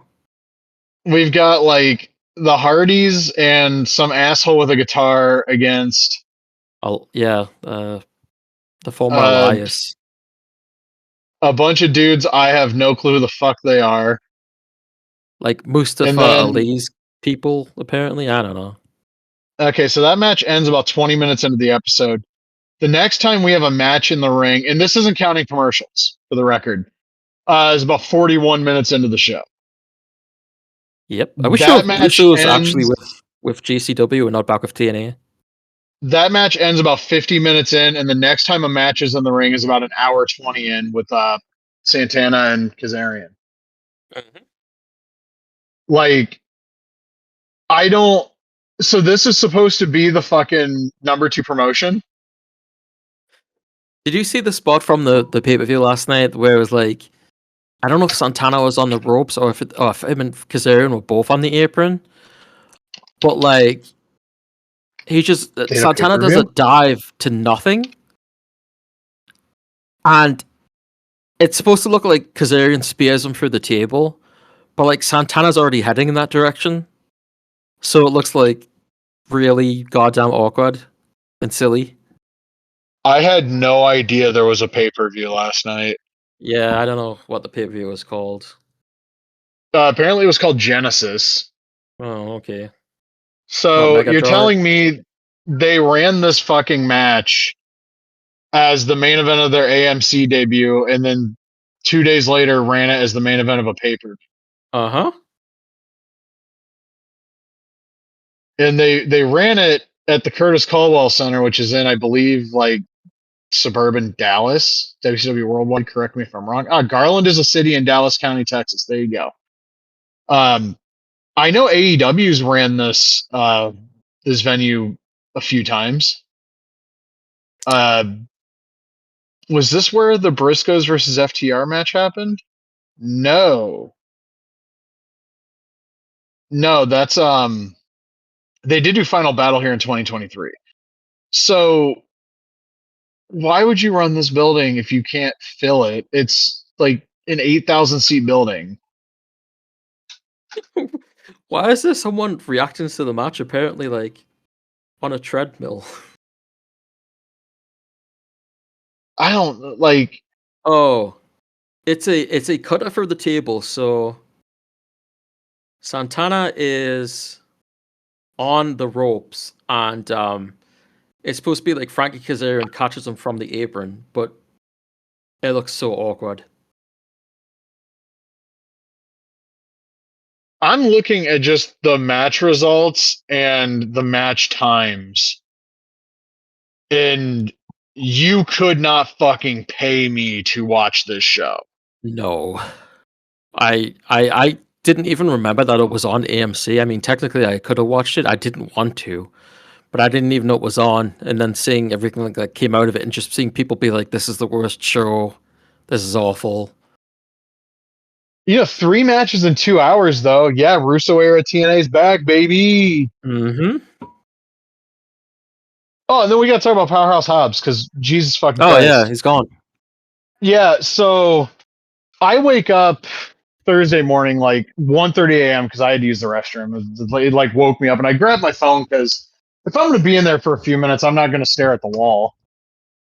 And one of my friends sends me like the screenshot from Twitter of like Fightful Select being like, "Oh, his contract's up at midnight and he's expected to go to WWE." And this is right after Dave Meltzer mentions on Observer Radio that like he's got interest from WWE. And I've already seen the people saying like, "Well, he was never good and he was never going to be a top guy." Like, no, here's the thing. He was one of the most reliable workers in that company. He also had something that the majority of that roster doesn't have. Do you remember when they put him against John Moxley almost a year ago to the day in a world title match? And there were people that are smart to wrestling that were convinced he was going to win. Mm-hmm. That's called credibility. How many other people on the AEW roster that aren't the tip top guys like that are on the fucking show could get booked against MJF on television next week that you would actually believe had a fucking snowball shot in hell of beating him? I think we talked about it at the time, if I remember correctly. I know, like you said, it was a long time ago, but I think it was something that we brought up. But yeah, I mean, anytime anybody goes to WWE these days, I'm just kind of sad because Me too. He's got a better chance of succeeding there because like he's fucking jacked as shit. yeah, And I'll also say this: he's a better worker than like he immediately is getting compared to Obafemi because I guess we just have to do that. yeah, He's better than Obafemi. He's also a better wrestler than Trick Williams, but I think Trick Williams is probably, in terms of what WWE looks for, he has a shit ton of charisma and he's a good promo. yeah. He's more the type. He's like also one of their guys. Yeah, So, and also these are guys that are all being booked now by a guy who has a horrendous track record of booking black talent. you don't say. Triple K. Like, people call him that for a reason. But Oh, I've seen jeez. all of this stuff about like Dave Meltzer going, "Well, you have Bandito and Will Ospreay and Kyle Fletcher and MJF. Are you really going to push Will Hobbs over them?" And I was like, I would push him over MJF and Bandito. Absolutely. Yeah. But also, he doesn't need to be a top. He doesn't need to be like one of the top 4 guys. He is a No. guy that could have stayed there as an upper card guy. Could have won the Continental title. Could have been the international champion. Could have had a TNT title run that wasn't attached to QT fucking Marshall. That would have been a start. That would have been nice. Oof. Yeah. But he got slotted as being a heater in stable after stable after stable, despite the fact that babyface or heel, every time I ever saw him in person, the crowd fucking unanimously loved him. He was a heel and stayed until the main event was over in Troy, Ohio to take a picture with me and my friend. I'm making the dumbest fucking face because, post-concussion syndrome is the thing. But like he stood and was like the fucking nicest guy in the world. I talked about it at the time when I went to that show. Like, I'm always going to be a fan of that guy because he didn't have to do that. Like, he didn't have to. Why you would piss that guy away? And they made an offer. They tried to keep him, and I guess he saw the writing on the wall. But, like, how did that guy not amount to more? It's not a talent thing. He's one of the best guys they had. I don't know. It's definitely a missed opportunity for sure. I don't know why they didn't do more of him. I mean, it always every time he was on, it felt like you should have done more of him. He's like one of the most obvious superstars that they had, and they didn't do shit with him. Like, yeah, even more so than Ricky Starks. Like, I don't know what the deal was. No You know what I will idea. say though? It's going to be really cool when Magic does a defining moments Powerhouse Hobbs in like, a year. He could have been a Sid. Yeah. I mean, when Butch Reed passed away, it was noted to Dave Meltzer that he told like friends and family that he saw like Hobbs and like that's the new hacksaw. Remember when he was using the torture rack, and I think it was Lugo even was like, "Yeah, you can use that. That's cool," and he didn't use it anymore. Yeah, he was great. I hate the idea that like, well, he was never going to be the top guy. They never made a fucking effort. No. Like crazy parallel universe. But if he beat Moxley and then fell flat on his fucking face as world champion, okay, that's one thing. But no, anytime he faced anybody that was any higher on the card than him, he had to fucking lose. And it's stupid. Look at him. Yeah, That I guy's mean, a fucking main eventer in any era of wrestling you could have definitely from tried like to put the 80s to title now. on him. I don't think it would have. I don't think it. How do I put this? Like, if it didn't wouldn't have work, I hurt. don't. No, if it didn't work, I don't think it would have made a significant difference anyway. Like, I don't think you're going to drive tons of people away because Powerhouse Hobbs is the champion. You know what I mean? I think there's either going to be an upside or there's just going to stay where it was. Like, I don't think it would have been really a negative if you tried, but they didn't try. And also to put this in context, this was in January of last year when the Death Riders shit was like everybody hated Yeah. it. Yeah, It's not everyone like wanted it to now where a die. lot of people have turned on it because they're not, or turned around on it because they're not strangling the fucking world title anymore. Yeah. Um, but like there was a large number of people I remember last year that were like, just give him the fucking belt, please. I And remember. you know Yeah. what? If he won and the ratings plummeted and fucking live event attendance got even worse than it was, you could have always had Moxley beat him back. Yeah, exactly. I But mean, they that weren't going to beat Moxley because it was Cincinnati, so whatever. it would have sucked because I hate when someone wins a title and loses it quickly. But I mean, at least you tried. Yeah, and at that point they desperately needed to try something, but I guess the answer was just keep running with this shit until it eventually gets good. I heard his WWE name's gonna be Calvin Hobbs. Mhm. Not really. I don't know what they're gonna call. Apparently it's going to be like a slightly modified Oh, version, so like I'm going to shit if Mike Straw was right and they call him Heavyweight Hobbs. that's. Uh, Of all the AEW departures, this one just sucks. Like I'm not yeah, it does. he was one of my favorite guys whenever they decided to do even a little bit of something with him.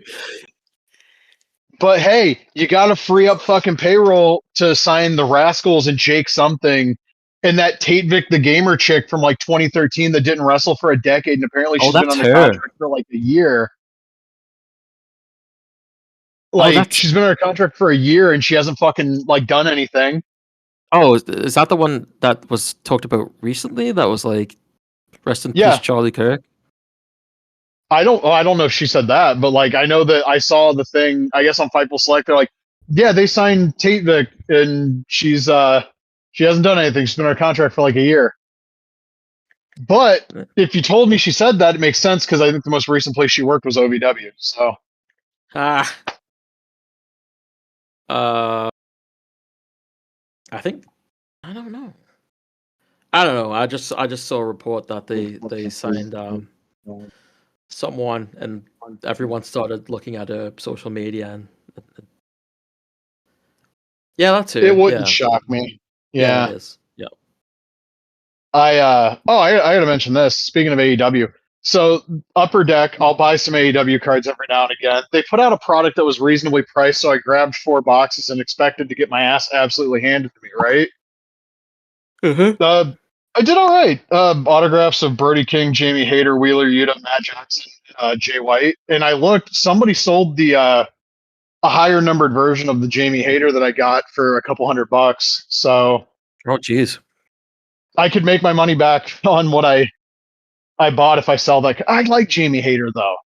If it I was do like the too. Mercedes one, where like I like Mercedes a little bit, but I saw that card went for like $400, that card would be out the door like Yeah. immediately. But they did this really cool insert set called Graffiti, and the cards are like white, black, and gold, like a black background with like the cards being signed by like silver or gold like paint pen. Mm-hmm. They're really striking, like really cool looking cards. And I was hoping I was going to get the Swerve one or the Brody King one, and I saw I got Jamie Hayter, and I was like, I'll fucking take it. I like her; she's good. Yeah. And currently on eBay, the Orange Cassidy one's listed for like $280 or some shit.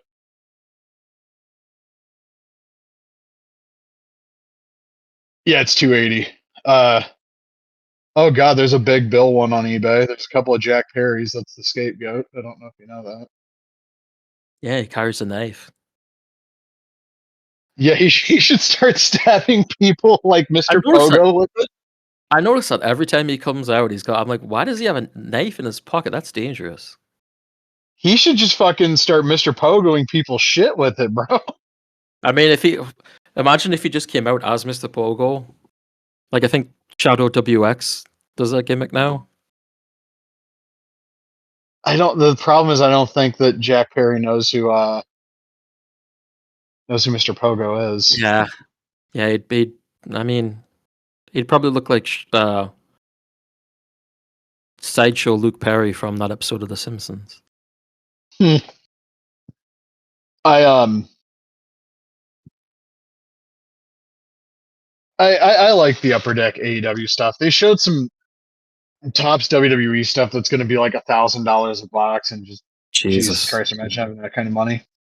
Yeah. If I had enough money to buy something that was $1,000 a box, I'd save a few $100s and just buy an on-card Series 1 Hasbro Macho Man. You'd have to be a governor's granddaughter to get that with that kind of money. Oh, yeah, the Ron DeSantis granddaughter pulling. So that Muda card came out of weird. Came out of like Topps Chrome, which when it came out, if you bought directly from Topps, it's like 100 or 150 a box. Yeah. On the secondary market, though, that shit's like 450. And look, I'm the guy that bought a bunch of boxes of AEW Black Diamond thinking I might hit something worth a shit, and then I didn't. I'm not paying $400 for a WWE product where the like autograph checklist is full of people I've never heard of from NXT. Mm-hmm. Do you know how many box breaks I watched where like people would break like 2 or 3 boxes? Like one box you'd hit like an Undertaker autograph, and it's like, oh, that's cool. You could probably make some money off of that.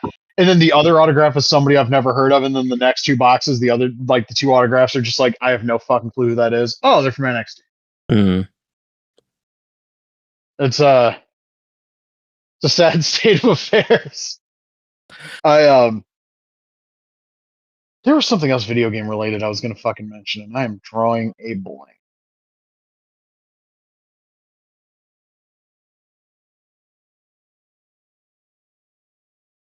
Yeah, it's gone. Yeah, I can't think of anything. So there was an unreleased prototype of Madden 96 for the PlayStation 1 that was developed by the guys that went on to make the 2K football games. And legendarily, it got canceled because it just was not up to standard. There's video of it on YouTube for those inclined. So I guess what they did, they got really big brained and tried to individually model every player. And on a system like the PlayStation, you're basically choking the fucking RAM to the point that from play selection to getting to the line of scrimmage is like it's like 15 seconds of load time. Then everybody just like teleports into position.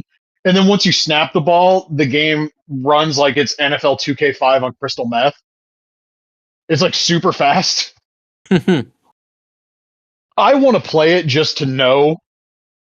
But like there's like imagine the universe where like the 2K football games don't exist as we know them because that was just the Madden developer. What the fuck does 2K football look like? I don't think it exists without them. Like that's probably a good point because I don't know how many people remember this. Sega botched their first their only NFL game on the Sega Saturn so badly they never did a sequel. And the story goes the reason Visual Concepts is given NFL 2K is because they did NBA Action 98 and Sega were super happy with the results. And those games were so good on the Dreamcast.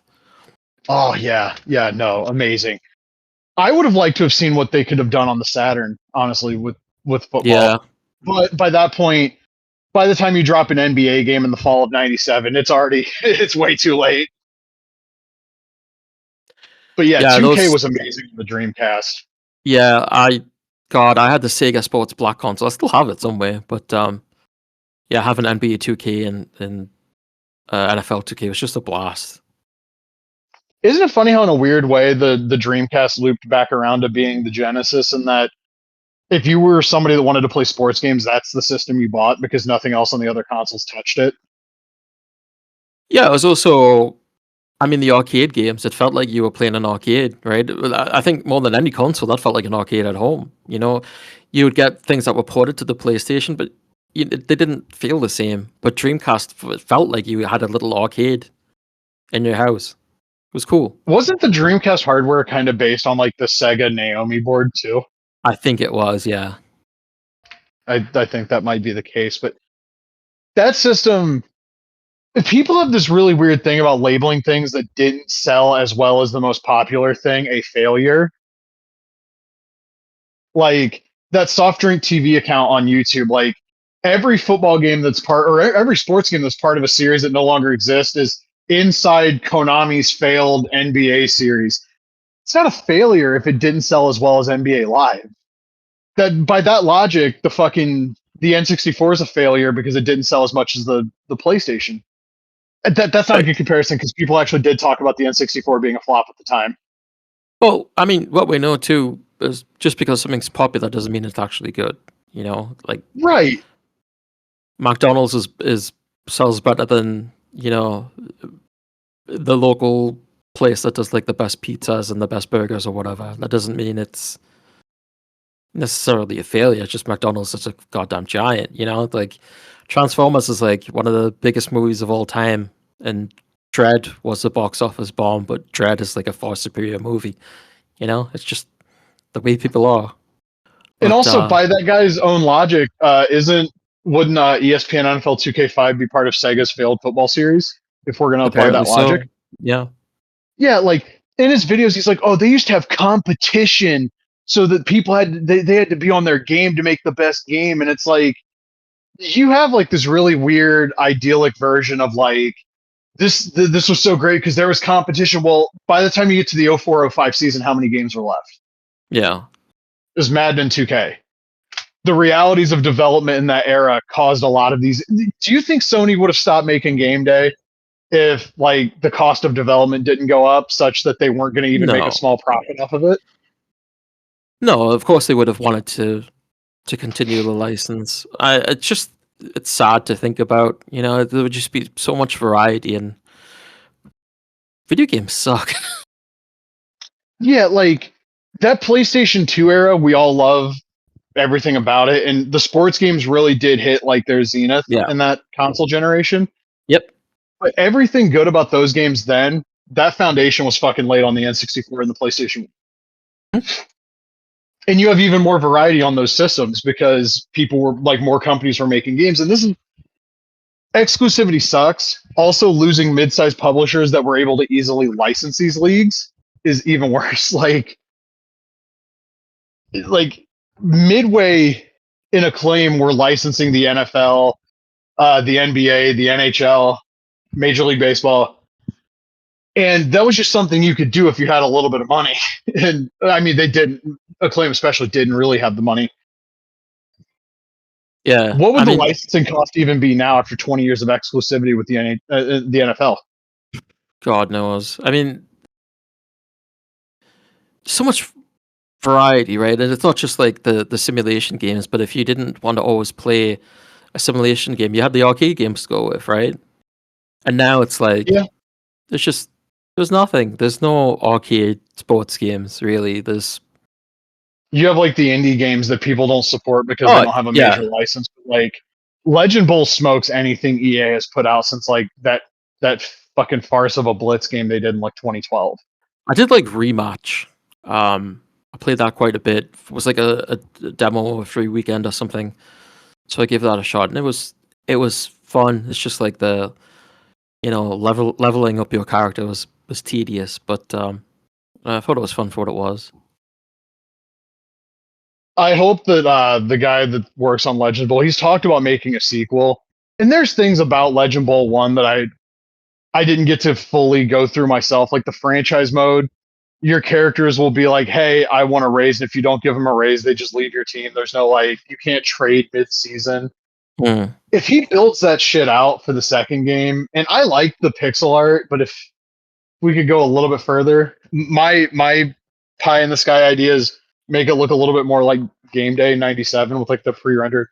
That stuff catches my eye way more than it should. Yeah. Um, but I just playing all the sports games that I've been playing lately reminds me of one, a time in life where I wasn't depressed constantly, which is really cool, especially the part about not being depressed constantly. And it also just reminds me like this stuff felt so much more popular because you could go to First Choice Video in my hometown, and there would be like 6 new NFL games, like Quarterback Club, Game Day. There might be one by like Konami. There's Madden. There's fucking like some other weird, obscure fucking company that got the license, made a game. And now, if rental store still existed, you would just walk in and it would be a line of Madden games. Yep. It doesn't feel like shit's that popular anymore because there's only the one company. It's same thing with basketball. Like I don't have a huge problem with 2K. I don't think it's anywhere near as fun as it was in like 2K11 or 12 anymore. But I'm begging for fucking NBA Live to come back. I'm begging for somebody to show some sort of signs of life. The problem is too is that you've got a generation now that's the only thing they know, right? So Yeah. they're totally okay with the one company model because again, that's all they know. It's like with WWE. It's like they only watch WWE because there was nothing else on a major scale. So they're okay with it, and it sucks. There are some people I've noticed, like it's way more common that I see people that are younger that are willing to play like you can get NFL 2K5 running at 4K and PCSX2, and Yeah, like I've seen younger people that are like, yeah, I've been playing NFL 2K5. yeah. There's You always don't see people. that shit with the older wrestlers as much. No, I mean, there's always people that are gonna, be willing to get out there and discover more things. But unfortunately, there's a lot of people that are just okay with the way things are. Um, you know, something I've been noticing too with like movies. I don't know if you saw like the pictures of Sophie Turner as Lara Croft in the Amazon show that they're making. She looks totally fine. Yeah, I you mean, sent that to me. she looks like Lara Croft. I mean, but like to see people like they wanted a white British woman as Lara Croft and they got it and they're still not happy. And then you get the people like Angelina Jolie was the best one. It's like I don't remember anyone talking about those movies when they came out. Like I don't remember anyone liking them. I don't remember anyone disliking them. They just didn't talk about them. And like people talk about like Hollywood slop and shit. The thing is that the thing is now is that people aren't okay with Hollywood slop. They just want their own slop. I mean, that's why you see AI used the way it is, right? It's like it doesn't feel like people actually care about a quality product. They just want what they want. Yeah. So they're willing to use AI to make their own fucking Zack Snyder's Justice League or whatever the shit. It's kind of depressing. There just doesn't seem to focus on quality. Like, and there's no like waiting for anything to see how it is. It's just like, no, I want this and I'm gonna do it and I'm gonna make the shittiest thing you can imagine because I'm right. It's just I hate it.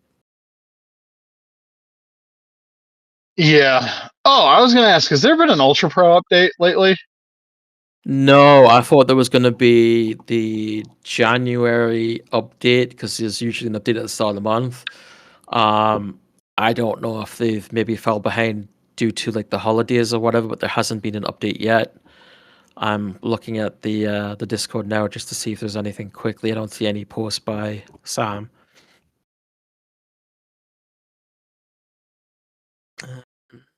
Nothing recent, it looks like. I know the last time he posted, I think he was talking about like developers. I don't want to misquote, but I think it was something like, he thought like getting a developer would be something that would, A developer or a publisher? our publisher, sorry, something that would be like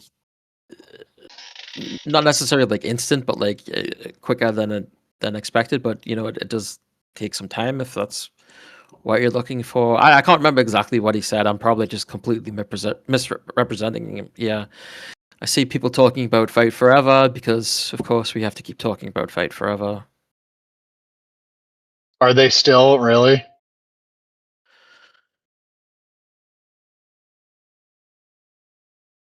Yeah. There's some people that said it was absolutely disastrous, terrible game. I can't remember where that was. Well, I know that Tony the Pizza Guy made a video calling it like the biggest missed opportunity in wrestling games. And Wouldn't that be Legends of Wrestling? for me, yeah, because they had a chance to do something really special with those games. And while I still have a fondness for them because of what they meant to me at the time, like those games could have been so much more.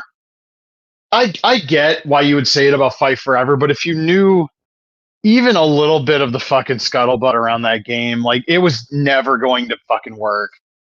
AEW wanted too much control. Ukes wanted way too much. Not even way too much. Ukes wanted more freedom than AEW was willing to give them, and the AEW side didn't have a fucking clue what business they were in. Because remember the tweet on the Ukes English AEW post about like what modes are important to you, where everybody basically all said the same shit. Brian Williams took that to fucking AEW games, and they were basically like, "Yeah, we don't care." Because as I had heard, the quote was, "Well, nobody really uses create a wrestler mode anyway, right?" Yeah. I remember that. No, it's not like one of the two biggest features every year of a fucking wrestling video game going back to 1990 fucking 8.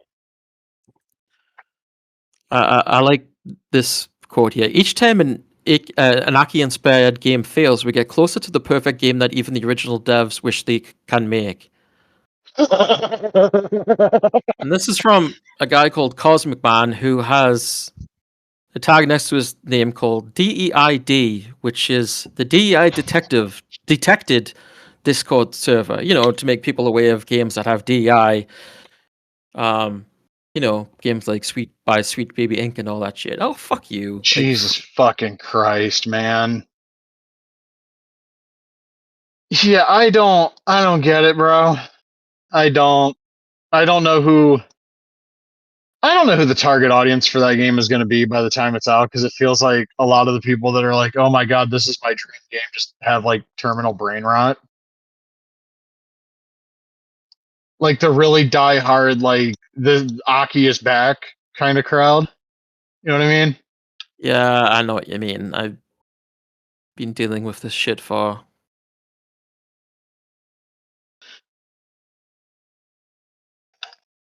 people are Have really they fucking managed to dumb. What like? can I say? Yeah, have they managed to co-op Road Warrior Ace yet, or did he finally smarten up after PWX? I wonder. I swear he was in the server at one point. Yeah, he is. God bless him. I asked him once to be on the podcast, and I've never gotten like back to him. He said he was going to buy a headset, and then we just never Oh, reconnected. That would be a hoot. I would only ask him PWX related questions. It would be an 8-hour podcast because I have so many. Like, what is his obsession with the murder backdrop driver, and why is he going to give that to a Road Warrior? Why Road Warrior Ace? That doesn't make any sense alongside Hawk and Animal. why is a grown ass man so proud of being part of a DEI detected Discord group? I wish like hell I knew, man. These people are not fucking serious people. They are a scourge on the earth and on humanity. Fucking hell. God.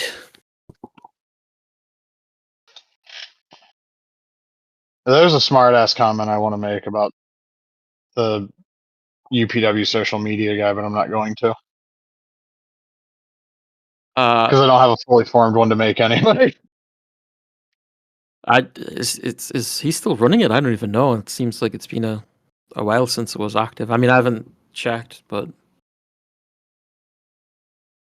Shout outs to when he made that post about like the IWC or like whatever the fuck, like how things were different then, and it's like, buddy, the internet existed in the '90s. I don't know how you guys don't Wasn't know that this. was that someone else?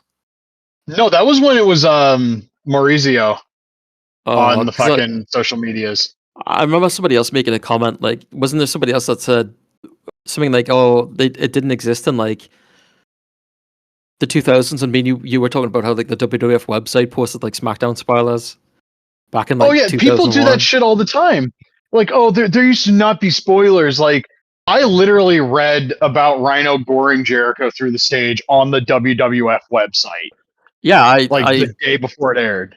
I remember a big one was Jeff Hardy winning the Intercontinental title on SmackDown, Yep. and I remember when Hogan and Edge winning the tag belts in '02. Great Khali winning the Battle Royal. I believe they spoiled on their website as well. Yeah, they even had a picture of him holding it up that was like from the like hard cam. Yeah, Like it's still from the fucking show that they had just finished shooting. Kurt Angle showing up on SmackDown and winning the belt, which yeah, always felt like by that point I was like, oh, they want to pop the rating for fucking Friday. yeah. That's what it felt like. Because they stopped doing like the full spoilers where it was like basically for anybody that wasn't around, they would post SmackDown and Raw results on the website, like a full like breakdown of it, like a play by play in case you missed the show. The spoilers for SmackDown on Wednesday morning were the same as the SmackDown report on Friday morning. Yep.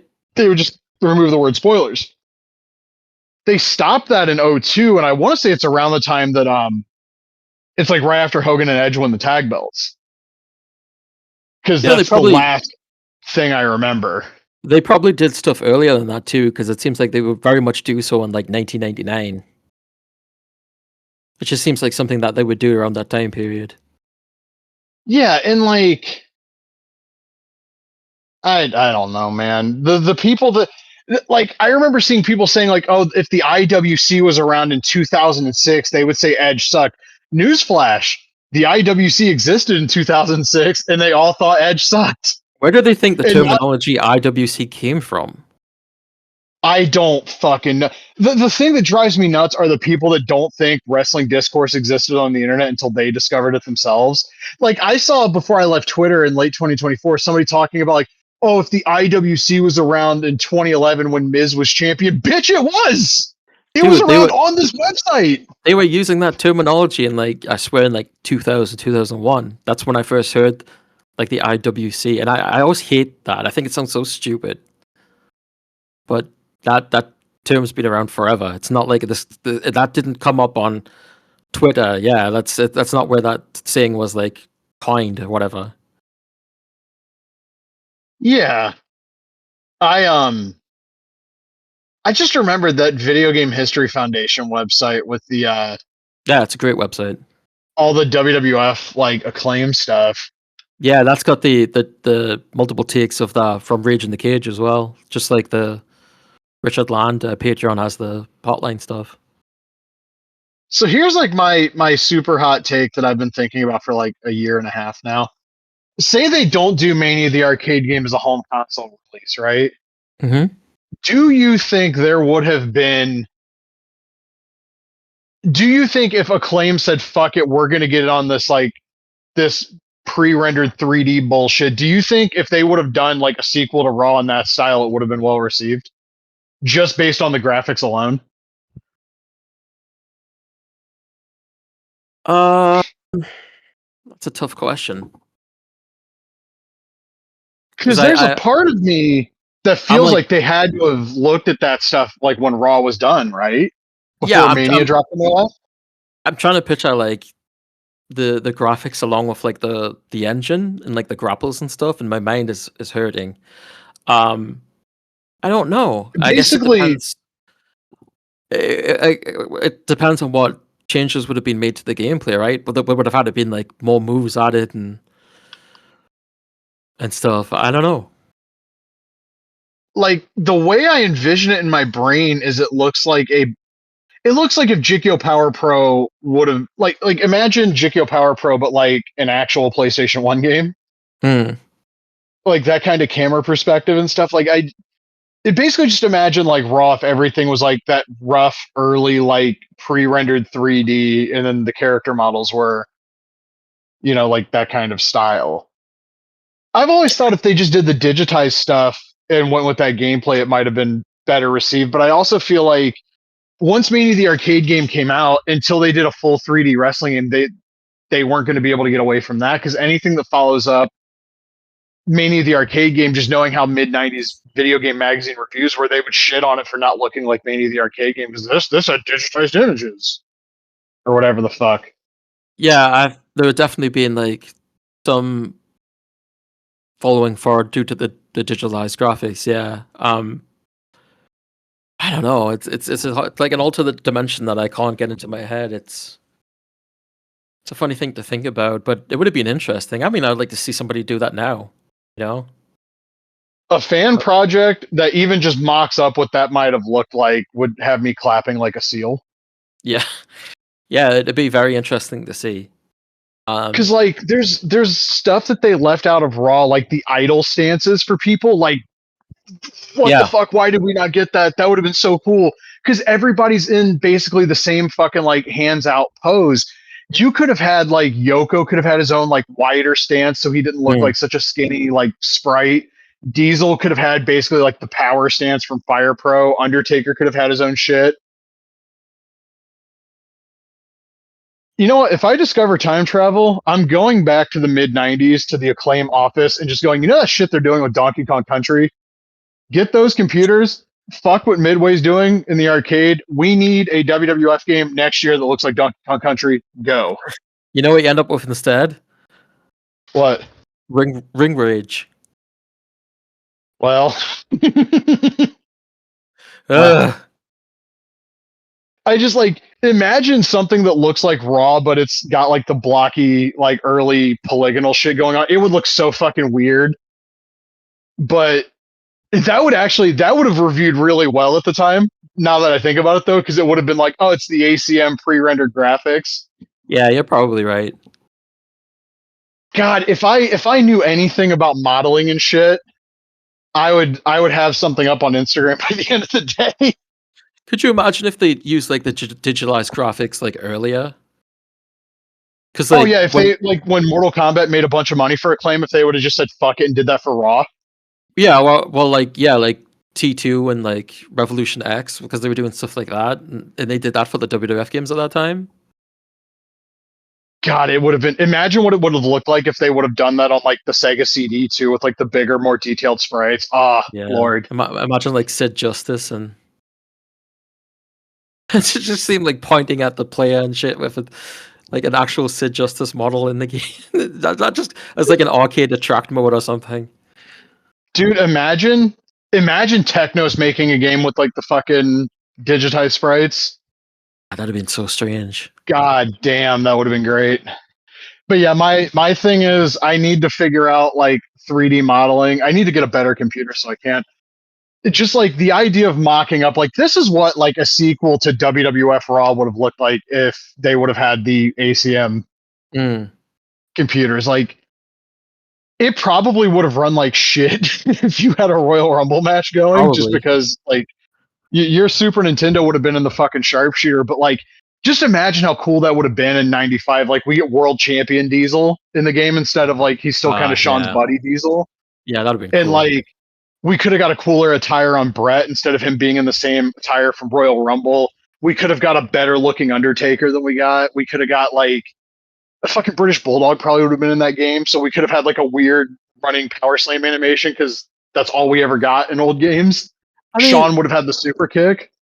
Would it not be possible with modding just to like sort of take the models from maybe the arcade game and put them into Raw?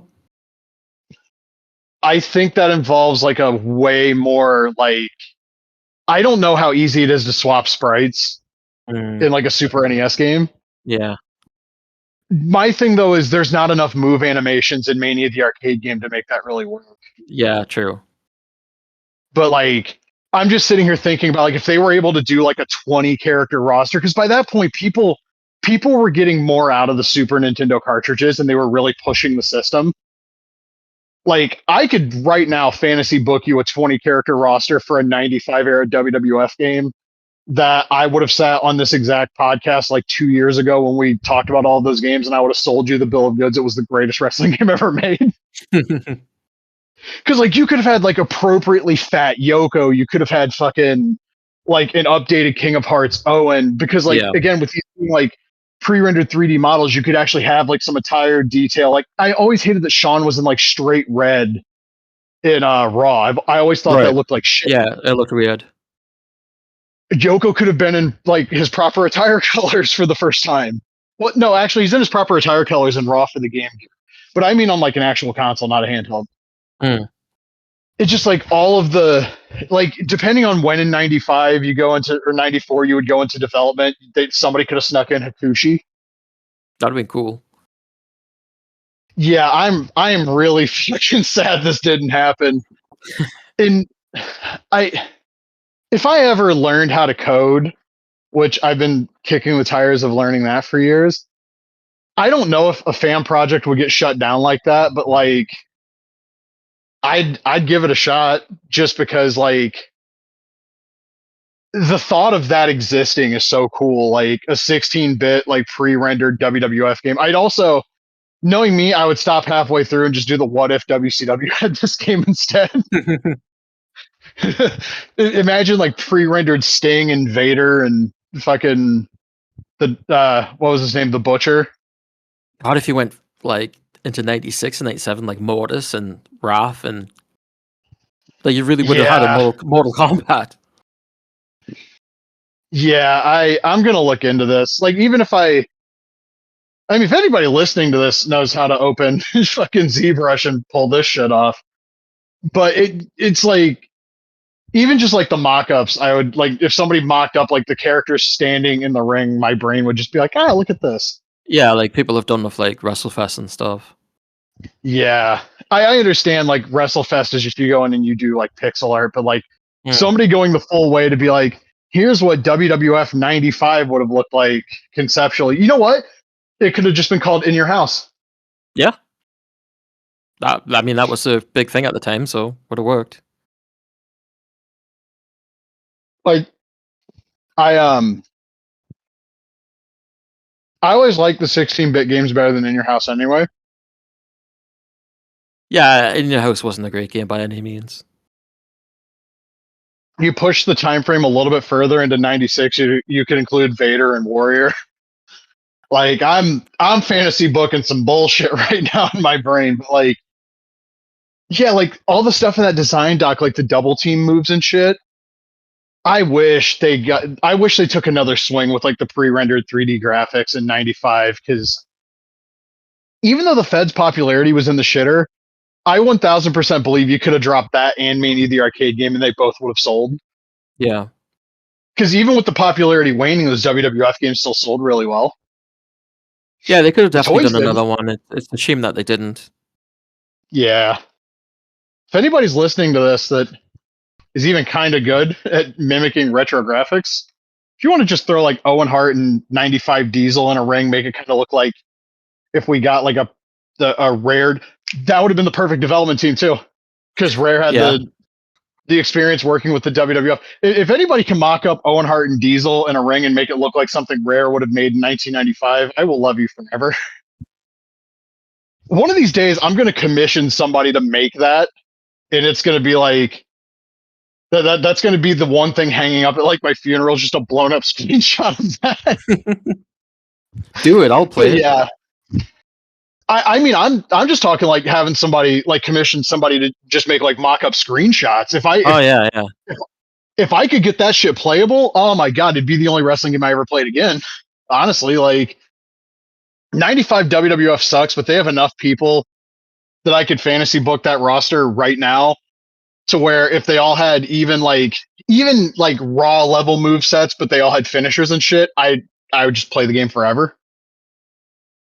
You're definitely gonna have to commission someone, because you're not gonna be able to get this out of your head now. It's gonna be like Mayhem 2.